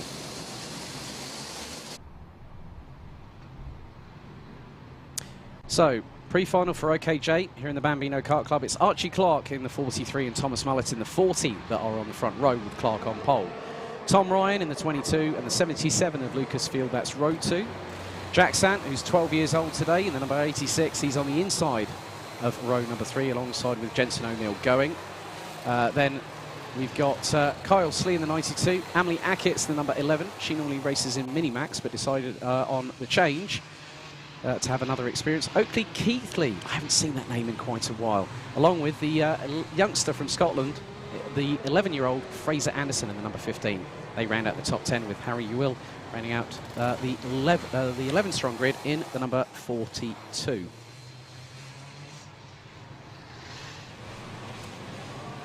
So with OKJ, It is a rolling start formation.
So, we're going to see what happens in OKJ. It's their pre-final, 9 minutes plus an additional lap of this circuit.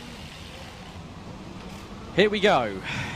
Down from the boot into pit bend. OKJ are ready. They're steady. Revs rise. And we are racing, and they go through into oblivion. As all moment there for the 77 of Lucasfield narrowly avoids the post, with the foam padding around it going through Crook. Luckily enough, that was a great save. Well held Lucasfield, as now they come through Christmas Corner. And leading the way is Archie Clark in the 43. He's been running in IAME Cadet, as Archie Clark has of recently, but decided to give OKJ an opportunity and decided to do so here in the Bambino Kart Club. And he leads the way. They now make their way through into Ogiers as there's a penalty now given to Archie Clark, as the 45 of Jensen O'Neill and the 22 of Tom Ryan, I believe, going through into the boot. As it's nearly Constantina at the back part of the field, going through the top part of the boot and then coming down the hill into pit bend. Archie Clark leads the way after the first lap. Thomas Mullet, Jack Sant, Tom Ryan, Jensen O'Neill, Kyle Slee. Slee up from 8th to 6th. There's now, sideways there for Lucasfield. And that's the number 33 of Oakley Keatley. And that's on the exit of Crook going into Fine Lady. And the kart is pointing 90 degrees to the left-hand side. He's trying to get the kart fired up. So push start is required. 7.5 minutes to go, so there will be yellow flags on the start-finish line, heading into Oblivion and Crook. Let's see if Oakley Keathley gets up to speed rather quickly. So Archie Clark put in a 55.7 on the first lap, down through pit bend for the second time.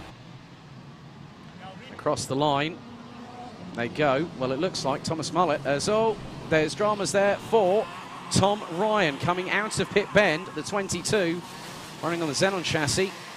You can just see he's trying to keep that kart on the tarmac. Lost a bag full of ground right there and then, going across the start-finish line into Oblivion. But at the moment, Thomas Mullet leading the way. 54.6 from the number 40, who started alongside Archie Clark. And there you can see on your screens, Jack Sant is chasing down Archie Clark. And last time around was 0.2 of a second quicker, as they're nearly going sideways. I never thought I'd see that going through Wilkins and keeping it going. And there's Jensen O'Neill and Kyle Slee. And now Jack Sant really closing in. on Archie Clark. Kyle Slee's lit up the timing sheets purple in the first 2 sectors, as that is now a recovering Tom Ryan, who's just got past the 42 of Harry Ewell, but then runs a little bit wide coming out of Crook and through into Fine Lady, and the pair are side by side going up Manuel's Bank. Who's going to make it through Christmas Corner first between these two? Well, I think it was the number 42 there, Emily Ackett's in the number 11. She's rounding out the top 10. So 5 minutes and 40 seconds plus an additional lap still to go. And Thomas Mullet is leading Archie Clark by 1.6 seconds. There is a yellow flag on the approach into the boot as sideways for Tom Ryan coming through Osiers. So I would imagine that could be a yellow. I'm just keeping my eyes out. Yellow flags coming down in towards Pit Bend. And that is Oakley Keithley on the right-hand side of the start-finish straight. And he's trying to kick-start that engine into life with a push assist there. Jensen O'Neill, fastest lap of anybody, 54.193. And has just taken nearly 2.5 tenths of a second out of Kyle Slee, who is currently running in 4th position in the number 92. And Jack Sant, oh! That was a wallop of curb the 86 just took there. And now the battle for 3rd place between Sant, Slee and O'Neill really heating up. And there goes Kyle Slee up the inside of Jack Sant at the top part of the boot. And now Jensen O'Neill will try and get the double toe going through into Oblivion and Crook,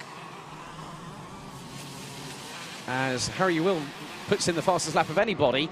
And look at the amount of correction from Jensen O'Neill as he fires it up the inside of Jack Sant going into Christmas Corner. So Jack Sant in a few corners went from 3rd to 5th place, and unfortunately Oakley Keithley has pulled the number 33 entry into the pits, I'm afraid. It's a bit of a run wide. That looked to be, and was that Archie Clark that went wide coming out of Ashby? I'm not too sure. It might have been the case. And now he's got Kyle Slee and Jensen O'Neill closing in. Archie Clark doing his level best to keep the two behind at bay with just over 3.5 minutes remaining, plus an additional lap. Thomas Mullet is like a scalded cat on a hot tin roof. Oh, we've got dramas here. That's Emily Ackett's and Tom Ryan. And that is going through Osiers. So I'm not too sure what happened there. They were both pointing in the same direction, as if they were trying to go back up the hill, not come down it again. But now the battle here for 2nd, 3rd and 4th has had another change, another twist in the tail, so to speak. Kyle Slee ahead of Archie Clark. Now I know that Archie Clark has been racing with a little bit of rib discomfort, but he's still motoring on. He's still using a lot of adrenaline in that system of his, flowing, coursing through his veins at goodness knows how many miles an hour. As there is Emily Ackett's, unfortunately, the number 11, on the right-hand side of the exit of Osiers. And now Archie Clark coming under salvo fire from Jensen O'Neill. O'Neill lighting up the rear tyres once again, this time coming through Pit Bend. Loses him a little bit of momentum, but then right coming out of Crook and through Fine Lady, he went past Archie Clark like he was going standing still. And there is Lucas Field also having to deal with a bit of opposite lock. And they are not going slowly.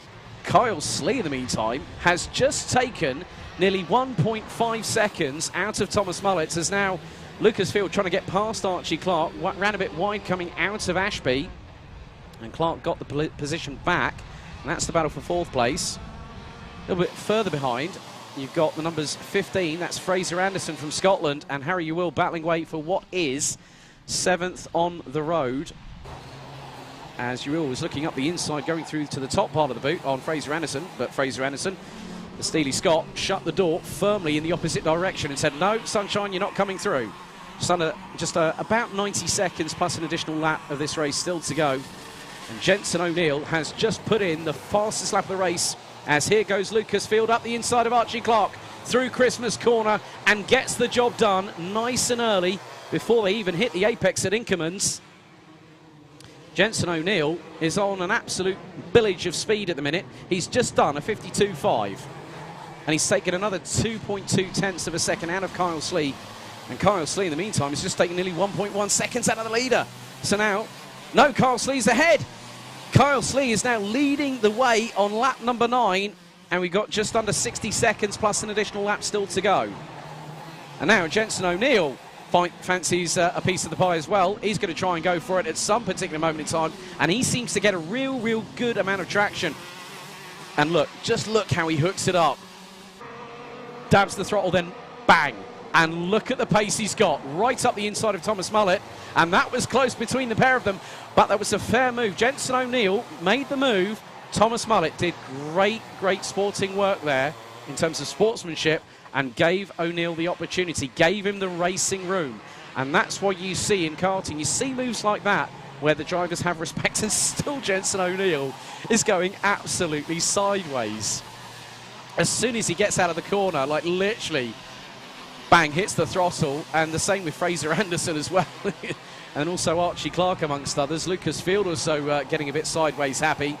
Last lap board is out. Kyle Slee brings them on to lap number 11, the final lap of this race. As he now comes out of Fine Lady for the 11th and final time. He puts in a 52.2, well, 52.193. Jensen O'Neill drops about 40 thousandths of a second to Kyle Slee on that particular lap, but they only have around about just over 700 meters still to negotiate. And at the moment, Thomas Mullet has just had a bag full of time taken out of him, courtesy of Lucas Field, who's just set the fastest first sector of anybody in this race. And he also took nearly a second out of him on the previous tour. But Kyle Slee now makes his way through Pit Bend for the 11th and final time. And the 92 wins the OKJ Pre-Final. And Jensen O'Neill closed to within just under 9 tenths of a second at the flag, and also put in the fastest lap of the race, 52.044. That means the track is evolving. You can see there is a dry line starting to show. Thomas Mullet in third, Lucas Field in fourth, ahead of Archie Clark, who started up on pole position. The 43 finished in fifth, ahead of Harry Ewell. Jack Sant in the number 86 finished in seventh, ahead of Fraser Anderson. This looks to be Tom Ryan crossing the line with Amelie Ackerts and Oakley Keithley, unfortunately out on laps 5 and 3 respectively. So that concludes our penultimate pre-final. Last but by no means least, next is IAME Bambino Pre-Final.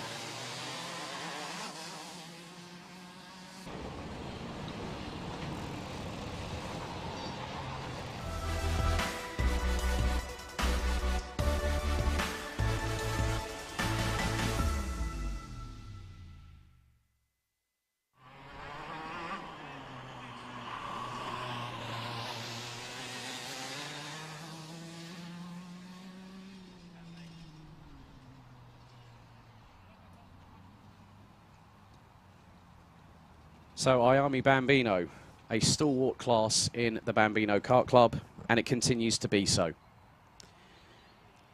This is our last pre-final before we go on to the final 7 races of the race meeting. Before a little bit of a break, there is a bit of a clear-up operation underway. That's Amelie Ackerts' kart being brought back on the trolley. So let's go to the grid for the last pre-final. IAME Bambino here at Whilton Mill. Edward Haynes in the 101 and Jalath Sayer in the 49. That is your front row. George House in the number 5 and the 98 of Freddie Denton, row 2. Jensen Short, the GP plate driver, has the number 38 of Luke Millward alongside, and that completes the top 6. Row 4, it's Ethan Owen in the 27 and the 46 of Alfie Davidson. Man After You in the 82 and Ronnie Carter in the number 10 complete the top 10 drivers. Charlie Clough and Archie Rutter in the 51 and 20 ran out the top 6 rows. We've got Aaron Southwood Jr., Dihan Singh Pahal in the 18 and 23 respectively, and rounding out the grid, the number 16 of Teddy Stebbings, and we have an Australian in the field, Sebastian Power in the number 71.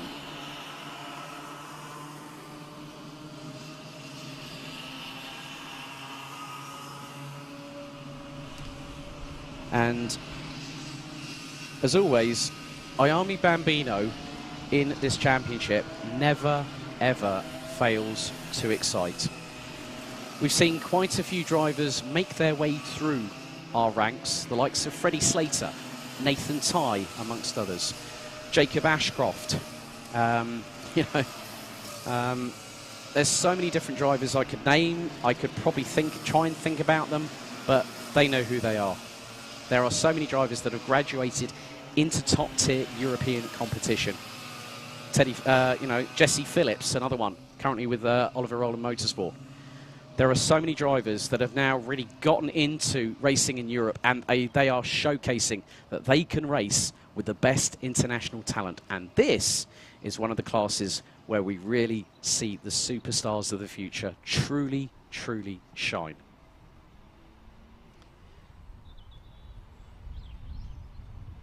Logan Howes is also a former graduate of this class in his own right. Several drivers have, even Fraser Anderson, who we've seen in OKJ just earlier, just a few moments ago, he has also competed in this class. So, the engines are started. It is a standing start for IAME Bambino.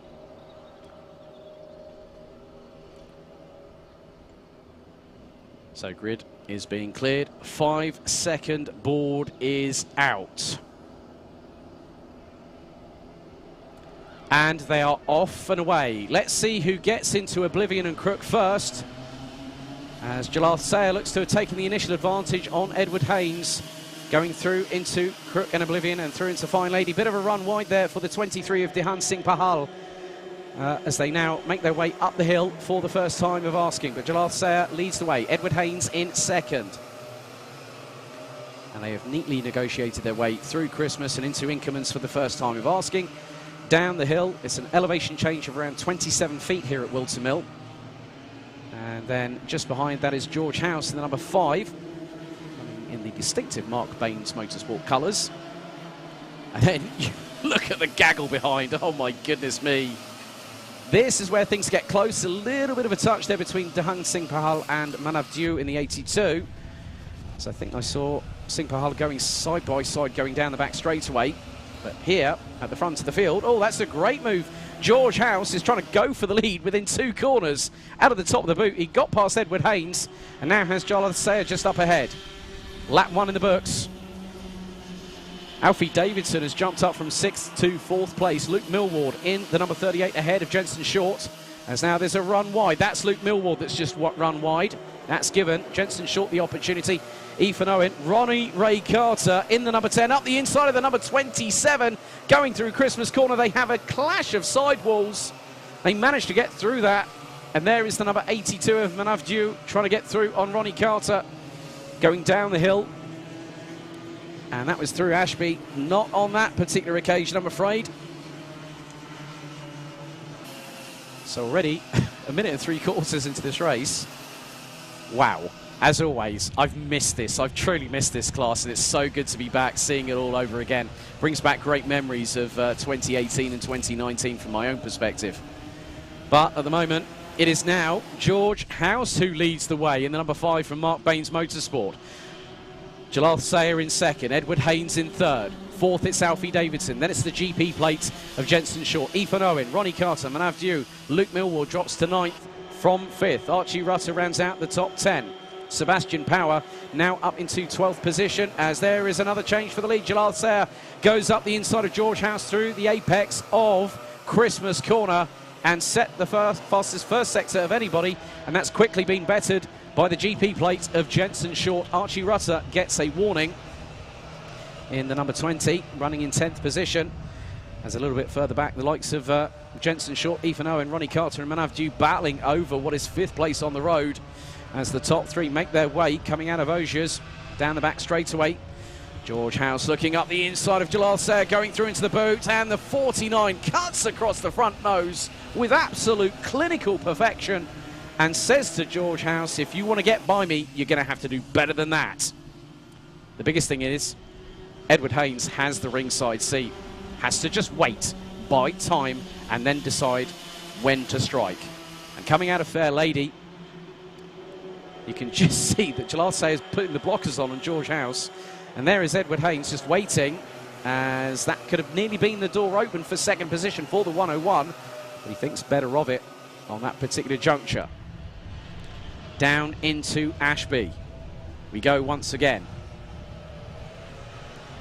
5 minutes and 20 plus an additional lap, as now House is going for the move up the inside. Neatly done, retakes the lead, and that was through Wilkin, through Ogiers. Sayer has something to say about it and does it. And as they say, actions speak louder than words, and I just talk about what's happening out on the circuit. House again trying to go up the inside. Oh, there was nearly a clash between the pair there, going into the boot. Luckily enough, they both got away with that one. But whilst this is all happening, I've just been keeping an eye on what's been happening behind. Gap between Edward Haynes and Alfie Davidson has now dropped. It was 2.5 seconds. Alfie Davidson is now 1.7 seconds behind third. George House gets a warning from race control. Edward Haynes up the inside of George House, going through into Christmas corner and neatly gets through. But George House doesn't really want to have any of that, wants to get back past. Has a little bit of a look up the inside going through into Ashby. Now into the left-hander here at Wilkins. And at the moment, Jalal Sayer and Edward Haynes have both set personal bests in the first sector. George House was the slowest of the top three, 20.8. It was a 20.479 for Jalal Sayer. Edward Haynes a 20.622, but now George House back on the counter-offensive. Up the inside through the top part of the boot, and now past Haynes through pit bend. Neatly done. Now into oblivion. Haynes trying to go, thread the eye of the needle. Unfortunately, no daylight there, I'm afraid. Up the hill once more.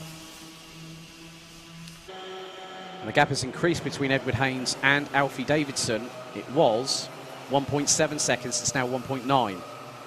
But at the moment, Ethan Owen and Manaf Duke trying to close on Ronnie Carter, and that's the battle for 6th to 8th place. They've still got 3.25 minutes to go. But at the moment, on lap number 6, going through Ogiers, Jalal Sayer still leading. There have been a few changes between Sayer and House. George House not giving up, not giving in. And even if you have a moment, the best thing to do is pick yourself back up, dust yourself off, and keep fighting until the checkered flag. And now House gets a real good run coming out of pit. Ben looks up the inside of Oblivion on Sayer. And that was a bit too far behind, I think, to try and make that opportunity. But if it was about a little bit further closer to Jalal Sayer there. And now Edward Haynes realises that the sands of time waits for nobody and has to start doing something now in order to try and optimise the best possible result going into the final.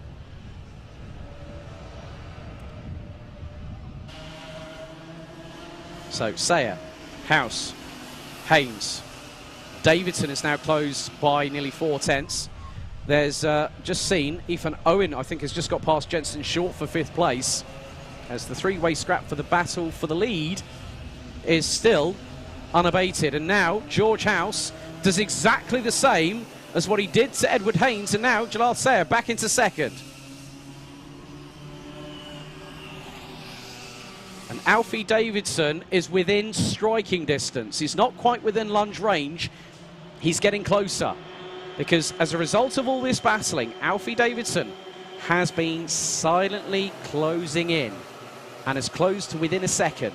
He took 0.566 out of Edward Haynes on the previous lap. And now Jalal Sayer looking up the inside, going into Ashby, is wheel to wheel with George House and gets back into the lead. George House not giving up. And now Davidson joins the party. House up the inside of Sayer, going through Ogiers. And now Haynes gets the run on Sayer, who ends up running wide coming out of Ogiers. Here comes Alfie Davidson up the inside of the 49 into the boot. Thank you very much, that's 3rd place.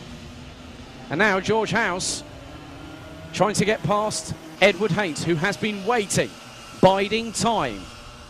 And now going into the next lap. 36 on the clock.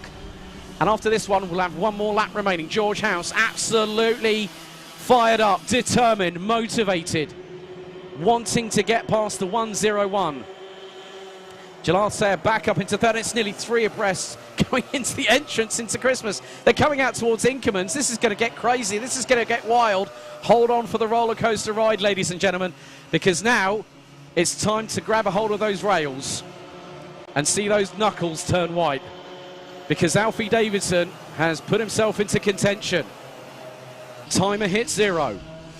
Haynes defending like a champion. House looking to get past. Sayer and Davidson wanting to be the leaders of the Wolf Pack as we now go into the boot. One more lap after this. House starts to force the door open, side by side with Haynes. House will bring them across the line to lead the final lap, and this is crunch time. Davidson trying to look up the inside of Sayer, going through into Oblivion and into Crook. And Sayer tries to get a good run coming out of Fine Lady on Haynes, and could have the chance. He's going to try and go for the lead. It's nearly 3 abreast going into Christmas for the lead of the race on the final lap. Oh, and there's wheel banging between second and third place. Oh, and Sayer bumps off the curbs, off the grass, and loses out big time. That was so close between Haynes and Sayer coming out of Christmas and on the approach into Inkermans. And that has handed the opportunity for George House to just get away into the distance. Not by much, but it's what's required. So into the boot for the final time. His perseverance has paid off, because now George House in the number 5 comes out of pit bend for the 10th and final time and takes the checkered flag, winning the IAME Bambino Pre-Final here at Whilton, and celebrates with one hand off the wheel.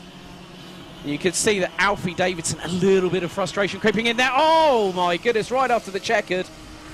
That was the quartet behind. That was the quartet behind, I believe. So George House wins by 0.55 of a second ahead of Edward Haynes.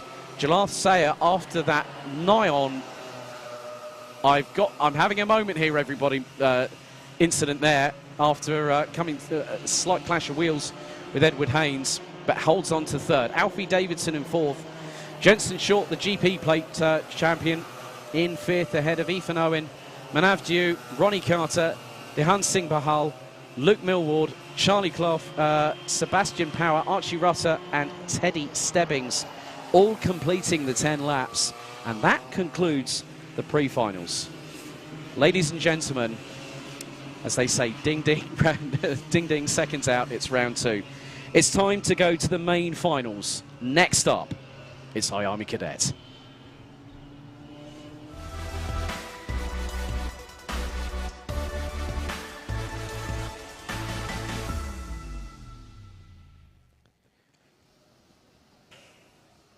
So, the pre-finals was the aperitif. Now it's the main course.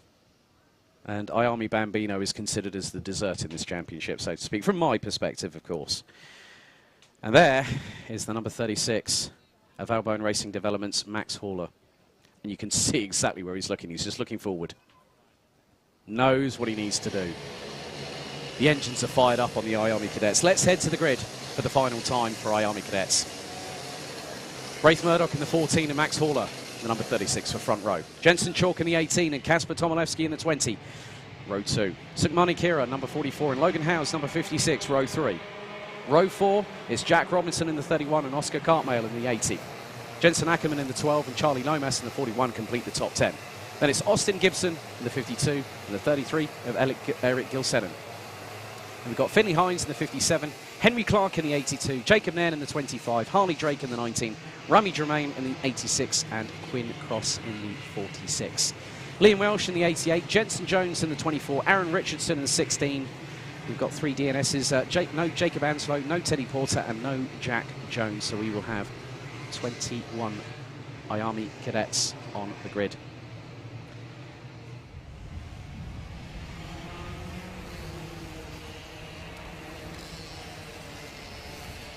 So, the finals are now 11 minutes plus an additional lap.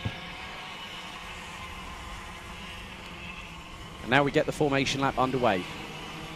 And this is where things get busy. This is where it all comes down to crunch time. It's about those that want it the most.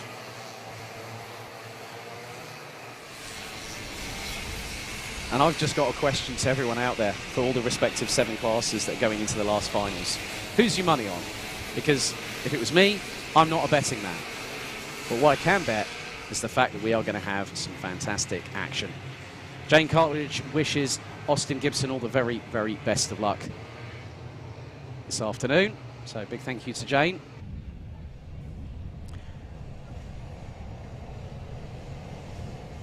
So we're just waiting for them to get into the relevant formation and into their correct grid positions.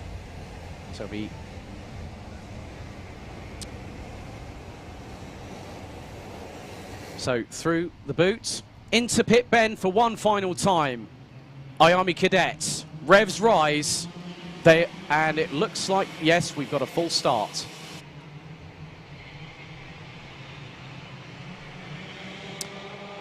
And the first instinct to me was when the drivers recognised from the race director that it's another lap.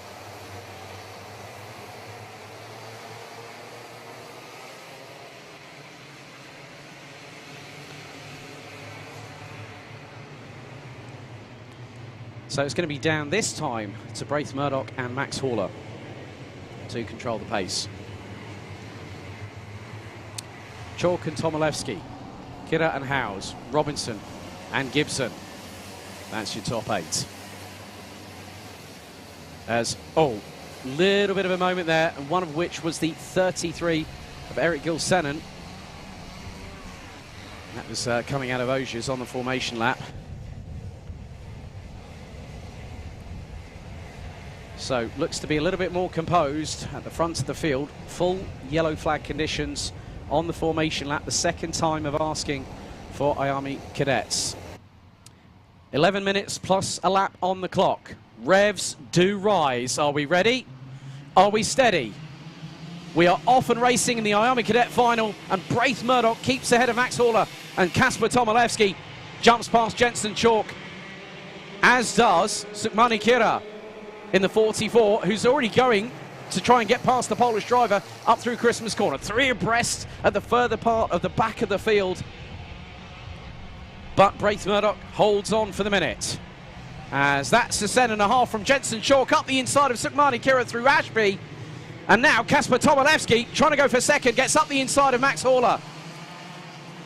But Horler retaliates and goes up back through into second position, through into Ogiers. We're not even 45 seconds in, and there's been more positional changes than I can potentially shake a stick at, and that's just for starters.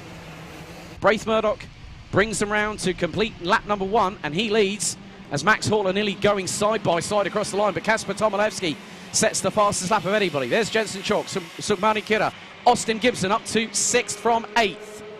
Jensen Jones up from 11th to P8. And this is going to get close and personal, folks. Hold on and just get ready for a bumpy roller coaster ride. As Max Horler looking one way, then the other. Quick look over the right shoulder from Braith Murdoch. And you can see that a lot of these drivers will look when they have the opportunity. And here comes Jensen Chalk up the inside of Kasper Tomilewski going into the boot. And then, where on earth did that one come from Kasper Tomilewski? But now it's 3 wide coming out of the top of the boot, and Jensen Chalk has jumped from 4th to 2nd at the snap of the fingers, and he's just defended really, really well. Kasper Tomilewski slots into 3rd, ahead of Sukmani Kira. Max Horler now finds himself ahead of Logan Howes. Logan Howes in 6th position, who's got past Austin Gibson for that place, and now it's all kicking off. 2 wide coming out of Christmas. Jensen Jones gets a penalty. He's currently in 8th position. Aaron Richardson. Eric Gilsenan also has a penalty. Aaron Richardson has just gone faster than anybody. 55.2, and he's currently in 13th. He's just taken nearly 4/10 out of Jensen Ackerman in 12th place in the number 12. There's the 31 of Jack Robinson, currently rounding out the top 9. Just under 8.5 minutes to go, plus an additional lap, as Jensen Chalk now putting the Frighteners onto Braith Murdoch. Sukmani Kira and Max Haller, I think I just saw going nearly side by side. Well, Haller was up the inside of the 44, coming through the top part of the boot, as now Jensen Chalk battling, bracing himself for the barrage that he's going to bring to Braith Murdoch as they go up Manuel's Bank, up into Christmas Corner. Chalk looks one way, then the other, waiting for that time, that opportunity to get past at a moment's notice. And here in karting, it can be within a fraction of a second. Now down the hill, through into Osiers, Tomilewski, Haller rounding out the top 4. There's the 57 of Finley Hines, ahead of Aaron Richardson, who looks to have gotten past Jensen Ackerman. Now things are tightening up at the front of the field. The top 4 trying to break away from Sukmani Kira in the number 44 in 5th position. Braith Murdoch still hangs on to the lead, but by 61 thousandths of a second coming across the start-finish line. Jensen Chalk trying to do his best. Max Hall has just set the fastest lap of the race. And he's going up the inside to take 3rd from Kasper Tomilewski. Neatly done by the number 36, who actually underneath his race overalls is sporting an England 3 Lions shirt tribute on his undershirt, on his racing overall. How cool is that? But you can see now that Jensen Chalk and Braith Murdoch are interlocked into battle. And now there was a quick glance. Braith Murdoch knew he had to gauge where Jensen Chalk is to really anticipate where things could go from here. But there's still 6.5 minutes plus an additional lap still to go. The unpredictability of IAME Cadet strikes again. Max Haller, fastest lap of anybody, and closed to Jensen Chalk by about 3.5 tenths of a second. He's right on the back bumper of the number 18. Line astern, up the hill, Jensen Chalk looking up the inside to take the lead from Braith Murdoch. Through into Christmas Corner, here goes Max Haller. And he tries to make the move. It could have been the case that Braith Murdoch would have lost from 1st to 3rd going through Christmas, but he managed to hang on. And now this brings in Logan Howes. Logan Howes is in 5th, and he's right with Kasper Tomilewski. And it looks like Jensen Chalk has retaken the lead, coming through Wilkins, through into Osiers. And look at the train. That is... I'm speechless.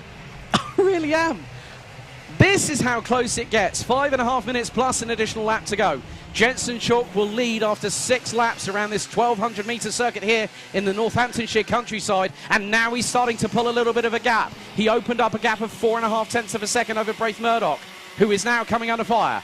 Max Haller right on bump drafting nigh on. And there's Logan Howes looking up the inside of Kasper Tomilewski for 4th through Christmas Corner, and that could open the door for Jensen Jones. It doesn't. Logan Howes with a spirited driver. Spoke to him on the grid, pre-grid earlier when we did our introduction here on the stream. He said, I think I can win this. Watch out for him. Aptly nicknamed Little Wolverine. And it's his favourite X-Men character. And you can see how close it is in IAME Cadet. So 4 minutes and 43 seconds, plus an additional lap still to go. Ladies and gentlemen, the top 14 covered by 3.4 seconds at the end of lap 6. Now it's 2.9 separating the top 12 after 7 laps. And Logan Howes has just taken a 10th out of Max Haller. He's looking for 3rd as Logan Howes up the inside. Goes the number 56 on the number 36 of Max Haller and gets the position. Now just keep your eyes behind. There's Jensen Jones. There's Kasper Tomilewski. Sukmani Kira will not be too far behind, I tell you that much. And you've also got Oscar Cartmail. And it's nearly 2 abreast in places. This could get very hairy very, very quickly indeed.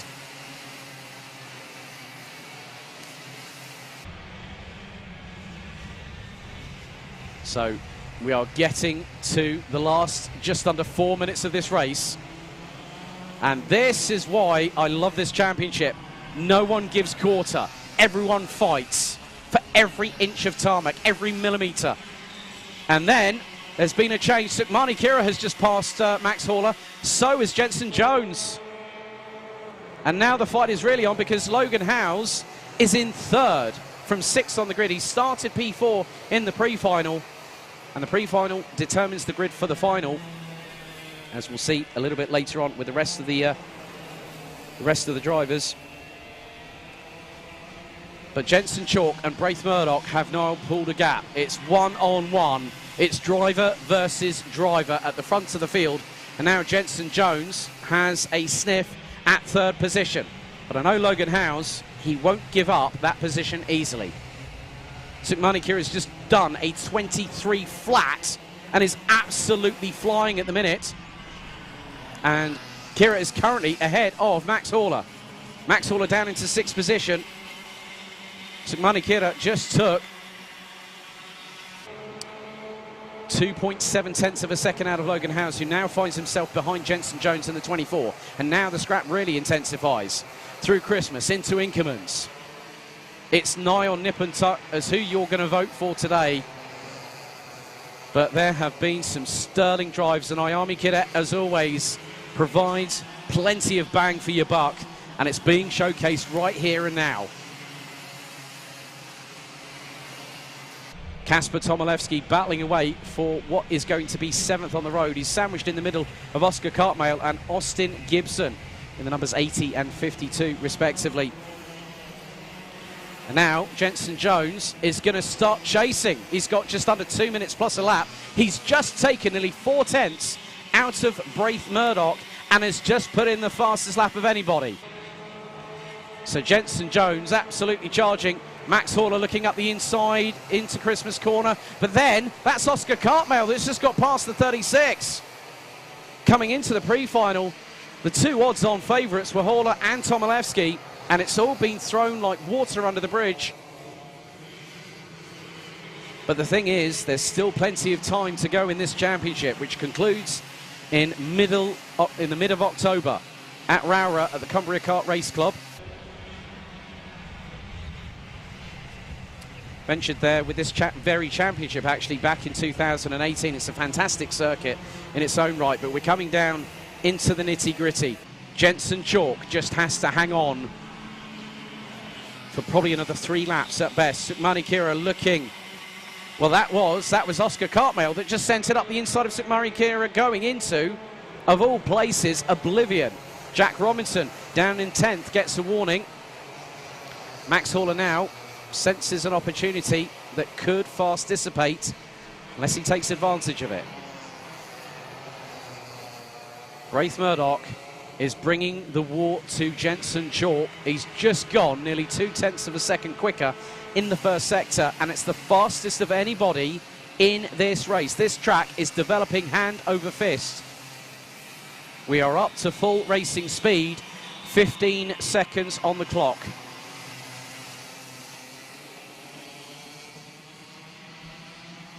So Chalk now crosses the line, and he's got a gap, nearly half a second. And it's expanding, depending on what happens between the first and second sectors, as now we see Cartmail is ahead of Logan Howes, and there's Sukmani Kira in the number 44, the top rookie, top novice in this class here this weekend. It's been a spirited drive from the 44. One to watch out, I'm sure, this season. Timer has hit 0. That's it.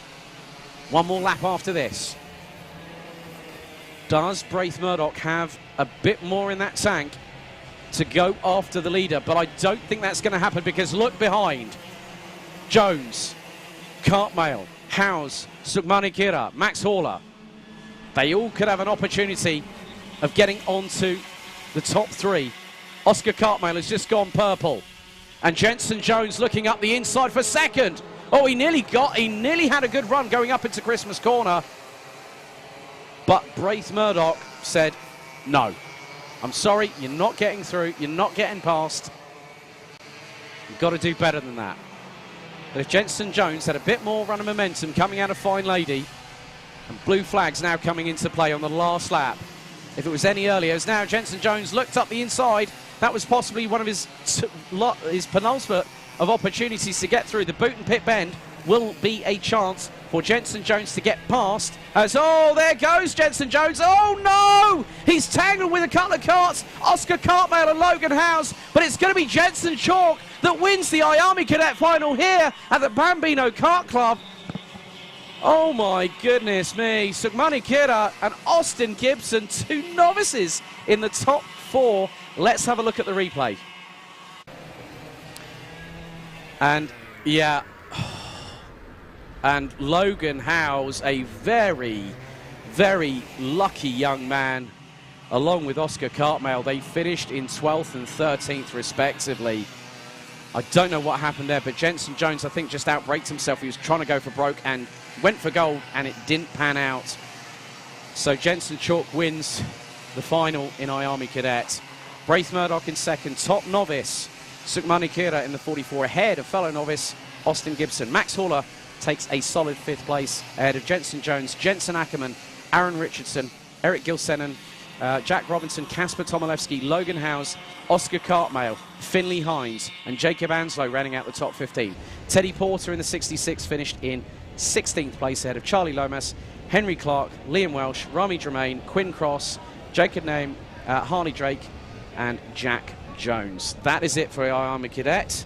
Next up, it's Might E Bambino.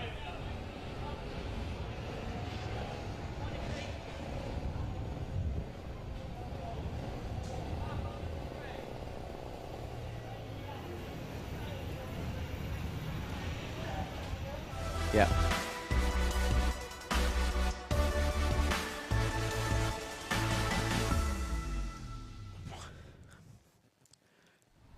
In the words of my good friend Henry Baudet, I need a dark room, I need some tablets, and I need a place to lie down. Hand on heart, this just shows... Yeah, I mean, to be honest with you, I'm going to take a bit of a breather, but very shortly we're going to go to Mighty Bambino for their final here, and we've still got, after them, 5 more to go.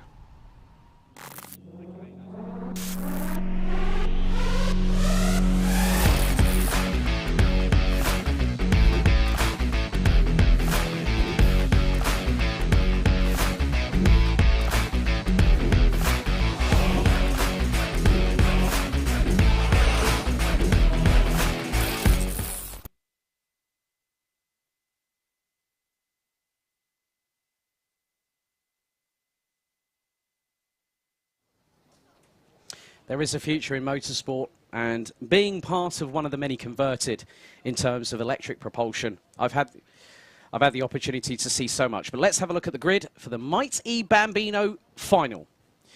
So the clear winner in the pre-final, who cantered away into the distance, Jensen Brown in the number 50, will be on pole position. Kane Langley in the number 10 will be alongside on the front row. Rhys David Richardson in the 79. Ansel Murray in the 96, with Harris Barber in the 32, and Sidney Nell in the number 12. Albert Batchelor, unfortunately, a non-starter.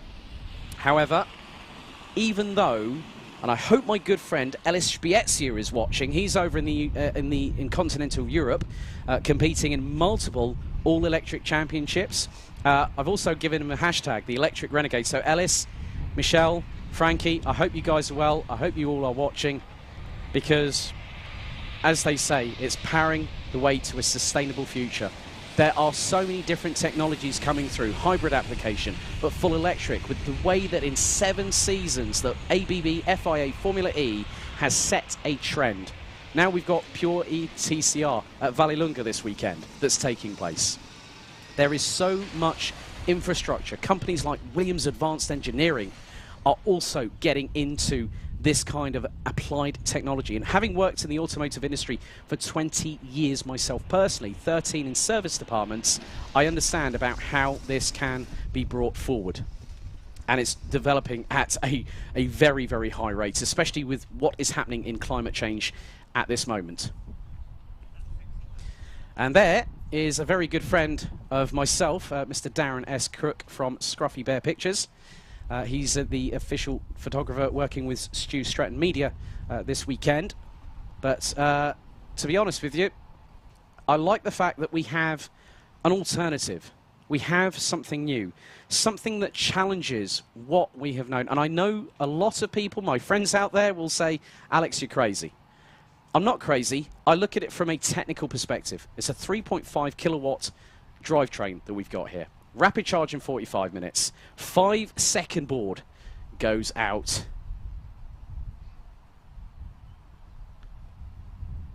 And we get underway for the mighty Bambino Final. So Jensen Brown getting challenged already. And that's by Kane Langley, who going through Oblivion and into Crook takes the lead as they make their way out of Fine Lady for the first time of asking. Another 11 minutes plus an additional lap final, and already Jensen Brown is pulling alongside and pulling past Kane Langley. But Langley very much resolute, and also looks like Ansel Murray, I believe, is now in P3. Going down into Ashby's. There is actually Ansel Murray in 4th place, with Rhys David Richardson in the 79 now up into 3rd.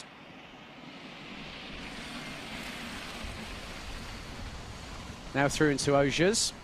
Slightly different racing lines taken by the likes of Ansel Murray. Goes a little bit wider going through the exit out of Osiers and down onto the back straightaway. But already Jensen Brown has looked to have pulled a gap, and I would say that's possibly more than likely the best part of close to 2 seconds. We'll find out as they cross the line. So Brown leads after lap 1. Gap now is nearly 2 seconds, 1.940. And Rhys David Richardson looking to fight Kane Langley for second as they go up Manuel's Bank, up the hill. Harris Barber and Sydney Nell also still running. Through into Inkermans go the drivers in 2nd and 3rd position. And I've just noticed that Jensen Brown was just the best part of 1.1 seconds quicker in the first sector, in accordance with Kane Langley, who now has Rhys David Richardson looking one way, then the other. It's very close between these two as they come out of Osiers. Just 9 minutes to go on the clock, plus an additional lap.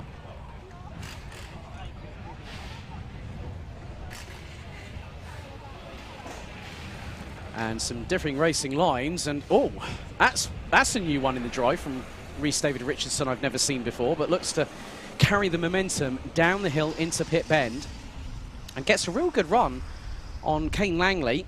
Meanwhile, Jensen Brown in 2 laps has done double of what Sebastian Vettel would have done in his days at Red Bull Racing. He's extended the gap to 4.5 seconds in 2 laps. And we saw him win the pre-final by quite a lot in comparison, but this gap I think is just going to be absolutely monstrous at the end of it all. However, the good thing is that we still have entertaining battles. And here in mighty Bambino, it's really nice to see this class in the BKC for 2021. And I'm looking forward to seeing it when I come back, and obviously when Alpha Live returns for round 3 of the championship on the 2nd weekend of August. You can see how they're just keeping their heads down, and that also, in many respects, obviously this is very different to, like, say, single-seaters with slicks and wings. You know, the drivers are trying to, like, keep their heads forward just to get that aerodynamic property helping. And also with the little sort of, like, the little sort of spoiler on the back of the race helmets also help. And now you can see that Jensen Brown has now got a gap of nearly 7.3 seconds. But Rhys David Richardson is not giving up on that 2nd place. Kane Langley doing a good job defending there at the moment, going through Christmas Corner, before the latter gets a little bit of a better purchase of traction coming out of the apex, through into Inkermans. And you can see just even at this young age, they are still showing great prowess and really, really good skill sets, because this is where, as a driver in karting, this class here in the United Kingdom, I've seen, you know, like the Cairo brothers, Silvano. I hope you and your 2 boys are keeping well over in Belgium. It's been a long time since we saw you here at the BKC, and hopefully one day, you never know, if you guys want to come back and race with us, we'll be more than happy to have you. So we have international talent in this championship. And you can just see now there was an opportunity there for Rhys David Richardson. The gap between on Kane Langley coming out of pit bend again, trying to carry that momentum through. Oh, that was a little bit of an off-track excursion. But look at what that's helped him to do. That's helped him to power past Kane Langley coming out of Fairlady, up Manuel's Bank, and gets past before they've even hit the apex at Christmas Corner. That just goes to show that sometimes the conventional racing line might not always work for you. And that is Sidney Nell in the number 12, just running his own race. And that's what I love about this, because you'll get some drivers that are not always wanting to go out there and win. There are drivers that will want to run their own race. And that's exactly what Sidney Nell is doing. Harris Barber has just completed another lap and is currently in 5th position. But Jenson Brown, we're halfway through this race, and he's already got a gap of 10.2 seconds ahead of Kane Langley. It was Kane Langley, as Ansel Murray has now pulled into the pits, so it looks like a technical drama for the number 96, I think, just then. And now, Rhys David Richardson has gotten away into the distance from Kane Langley.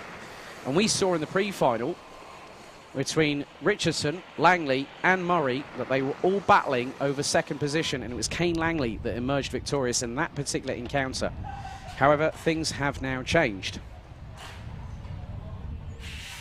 So 4 minutes and 48 seconds on the clock, plus an additional lap still to go.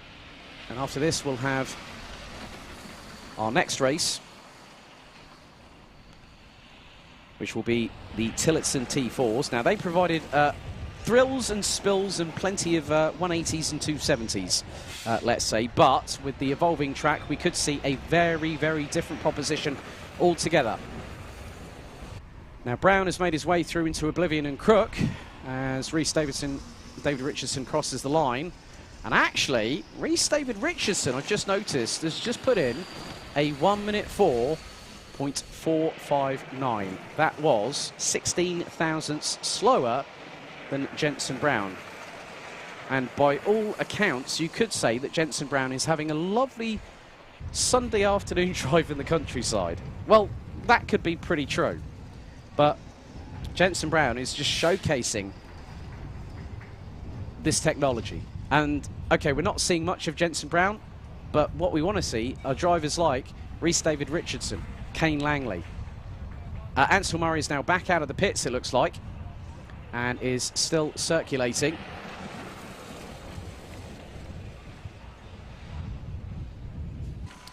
You can see there is Jenson Brown coming through Oblivion and into Crook. 3 minutes and 20 plus an additional lap. This youngster is now on lap number 8. And all he's doing is just looking forward, leaning his neck to the right-hand side. You can see the little sort of cushion underneath, underneath his race helmet. And sometimes that's to help with a bit of comfort. Obviously, karting is very, very strenuous on the body. And that is Harris Barber that has just been passed by Kane Langley, who's now, I'm just having a look here, Kane Langley and Rhys David Richardson. It looks like David Richardson still in second position by what I've seen on the track. And one of the funny things is that when people said to me, you ever notice when people lean into karts? The first thing I was told what it was called, it was the European lean. Well, you see that so much now. It's part of the tactic. And I always, whenever I talk to drivers, I always go, so what's your strategy behind going into a corner? Why is it you decide to push your weight over to one side? And they go, well, it helps because you look at it from a technical perspective. You look at it from grip application. You rotate your body into that corner, that side is going to get more traction because you're trying to push down on that surface area, give it more contact, give it more bite, more purchase.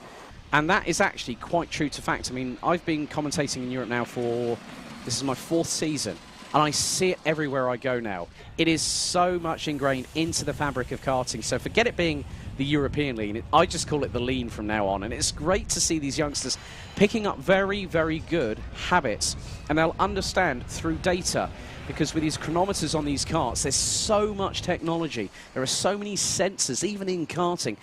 I've gone and seen top-tier teams in continental Europe having laptops. They have a dedicated data section, and they'll have a data engineer that will run through with the drivers what exactly they're doing.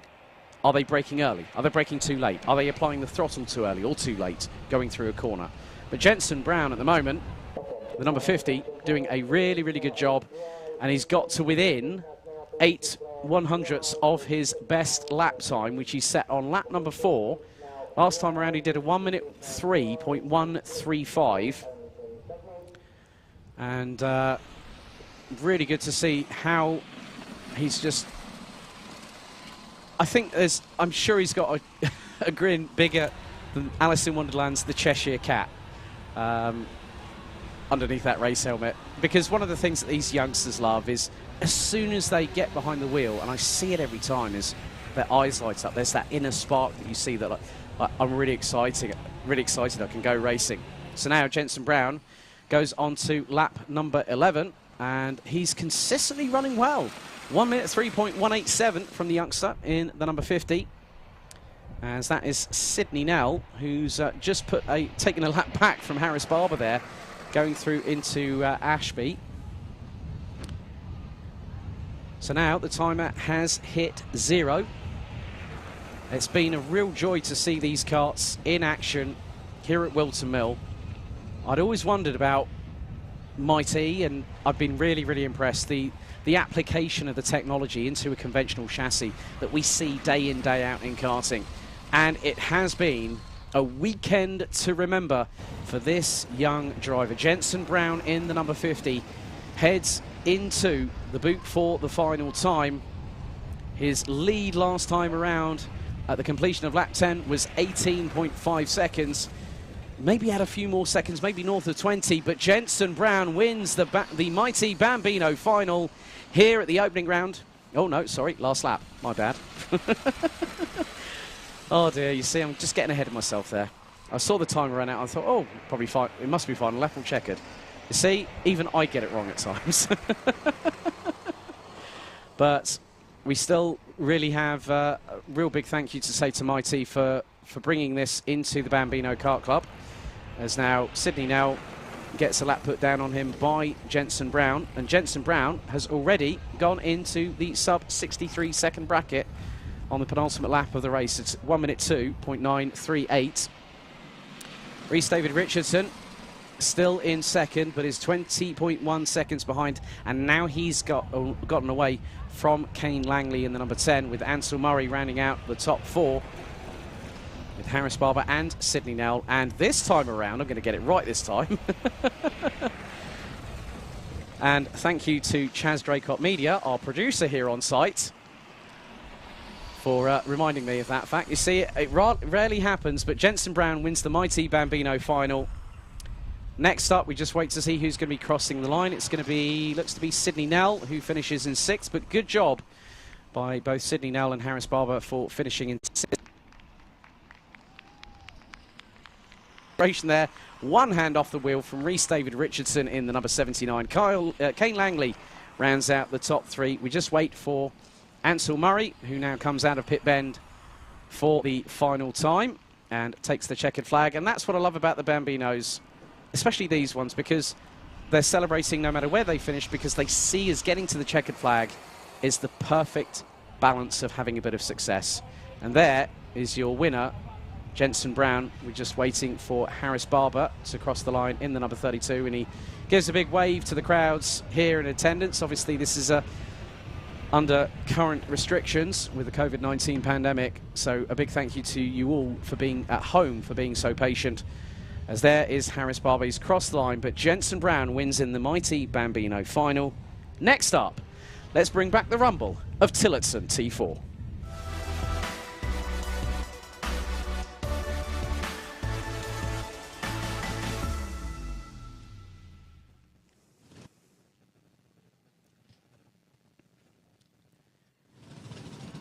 So, They're starting to fire up the 4 strokes once again. The rumble of Tilletson T4 comes to a close here at Whilton Mill. Let's have a look at the grids for the final time. So after what was, I think, one of the most entertaining races I've seen in karting for a very, very long time, not from just the excitement out on track, but just seeing how much the grid changed over the course of the race. Let's have a look. It's Malk West in the 32 on pole, Dan Harris in the 54 alongside. Josh Green in the 99 starts P3, alongside will be the 5 of Lawrence Newman. Kian Lee in the number 17 and the 72 of Piers Sexton round out the top 6 positions. Dan Blackledge in the 46 is 7th ahead of Scott Ralph in the 29, and Ellis Bourchier, unfortunately, was disqualified post pre-final, and he will start 9th on the grid. And good to see the 32 of Mount West just lighting up the rear tyres, and they're trying to fire up the 54 at the minute, and also the number 5. So we're just trying to get them started. So at the minute, we have 6 of the 9 carts due to go out. Piers Sexton is out there at the minute. So they're just trying to get those 2 carts. I think I've just heard some firing up into life a little bit, as there goes the number 5. They're trying to get the number... Oh.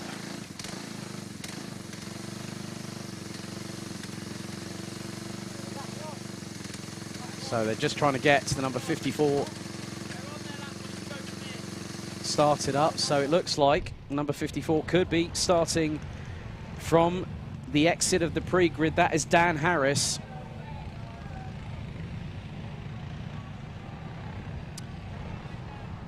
And you know, one of the things I do love, someone with a bit of creative inspiration, and you can see that Mount West has got a massive Union Jack emblazoned on that crash helmet of his, and we're just going to see what happens here.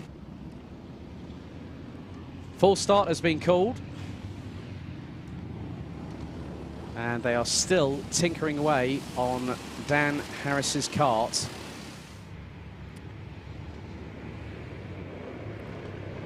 They're trying to get that thing fired up, and at the moment it's not playing ball, I'm afraid.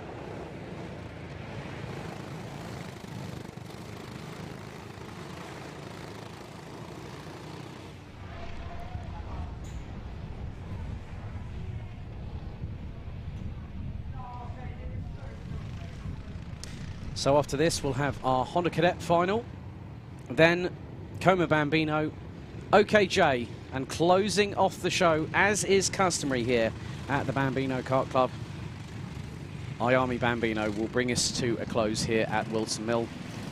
Just a stone's throw from the home of British Motorsport, Silverstone. Now they're just trying to get the grid into the relevant respective order. So I'm wondering whether if Dan Harris is a more than likely a non-starter. It depends on whether they've got the 54 fired up and going. And even now he's trying to pull the chain on there as the Honda Cadets make their way through. Now into the final corner, through pit bend, into the tram lines. Lights are off, we're out and racing. And Mount West keeps the lead ahead of Josh Green, going into Oblivion and Crook, up through Fine Lady for the first time. And Piers Sexton was... is giving Ellis Bourchier a bit of trouble there, going out to Fine Lady. You could see just by the way he was looking over his right shoulder saying, "You're not coming through, you're not coming through." I'm not at all surprised. Everyone wants to get one foot... wants to get one up on the other, don't they? But at the lead, it's Josh Green ahead of Mount West.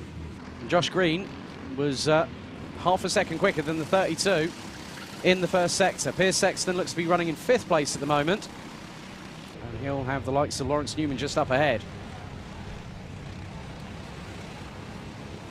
Through into the boot, and then down towards pit bend, as Piers Sexton has just put his hand up. That means the 72, I think, might have a problem. Wondering whether that engine has come to an abrupt halt, and he's pulling that kart into, as always, just good to see people like Piers Sexton showing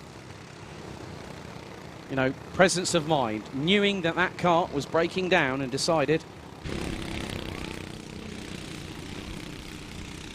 to get that kart out of the way. So, unfortunately, Piers Sexton looks to be out after nearly a complete lap of this circuit. Josh Green, in the meantime, has scurried away into the distance by nearly 3/4 of a second ahead of Mount West. There's Lawrence Newman, who's behind Dan Blackledge in the number 46, and that's the battle for P4. Josh Green puts in a 53.178, but then Ellis Bourchier, who started from 9th, now closing in on 2nd, and he's got a good run. Mount West goes wide a little bit coming out of Fine Lady as, their wheels are rubbing. There was smoke coming from the pair of them. Oh my goodness, has anyone got the defib on standby, please? That was close, but they managed to skate through that one. That was threading the eye of the needle. Is now Mount West trying to look up the inside through Ashby. No chance there, I'm afraid. Ellis Bourchier, last time around after lap 2, set the fastest lap of the race of 53.073. 8.5 minutes still to go. And Josh Green has now got nearly, well, he's going to be a little bit further up the road than 1.8 seconds at the end of lap 3. And he's just put in a 52.7. Gap between him and Ellis Bourchier now 2.5 seconds. And climbing. Bourchier, because he was having that battle with Mount West, not having an opportunity to try and close in. So let's have a look at the replay of what we just saw just a second ago. So you can just see that Ellis Bourchier out of Fine Lady. Now look, there's smoke. There was proper smoke coming off of that. And at least Mount West had the decency of no gesticulation there. He just went, oh, well, it is what it is. I've got to just get on with it. And credit to them both, but Ellis Bourchier now, if he wants to win this final, he's got 7.5 minutes. Oh, dramas for Scott Ralph. Dramas for Scott Ralph, and he's off the circuit, I'm afraid. He's trying to get that thing back up and running. And Josh Green's lead, it was just a shade under 2.5 seconds. It's now just over 2.5 seconds, but Ellis Bourchier was just 36 thousandths slower on that previous lap, where Josh Green put in the fastest lap of anybody, a 52.379 from the 99. So 7 minutes to go. Dan Blackledge now in 5th, up from 7th. Kian Lee down to 6th place. Looks like Piers Sexton has got his car up and running, so the 72, and oh, that's Mount West. Mount West, now where is that? That is, I'm just trying to look from where I'm thinking, I think that might be Osiers. Not too sure, but he's out of the kart. And that's coming down from Wilkins into Osiers. And he's already taken his helmet off. He knew, yeah, straight away he's gone, oh, that's it. As soon as he got out of the kart, that was it. Game over, I'm afraid. And there is Josh Green. Another fastest lap of the race from him, 52.335. But Ellis Bourchier is trying to close. There is the 58 going through Ashby. There's the race leader. And Ellis Bourchier, 18.685 second first sector, purple. And that was the best part of 60 hundredths of a second. Josh Green responds with the fastest sector 2, and that was just under 2.5 tenths of a second faster than Ellis Bourchier. So Josh Green has got that number 99 hooked up, and he's just gone fastest again.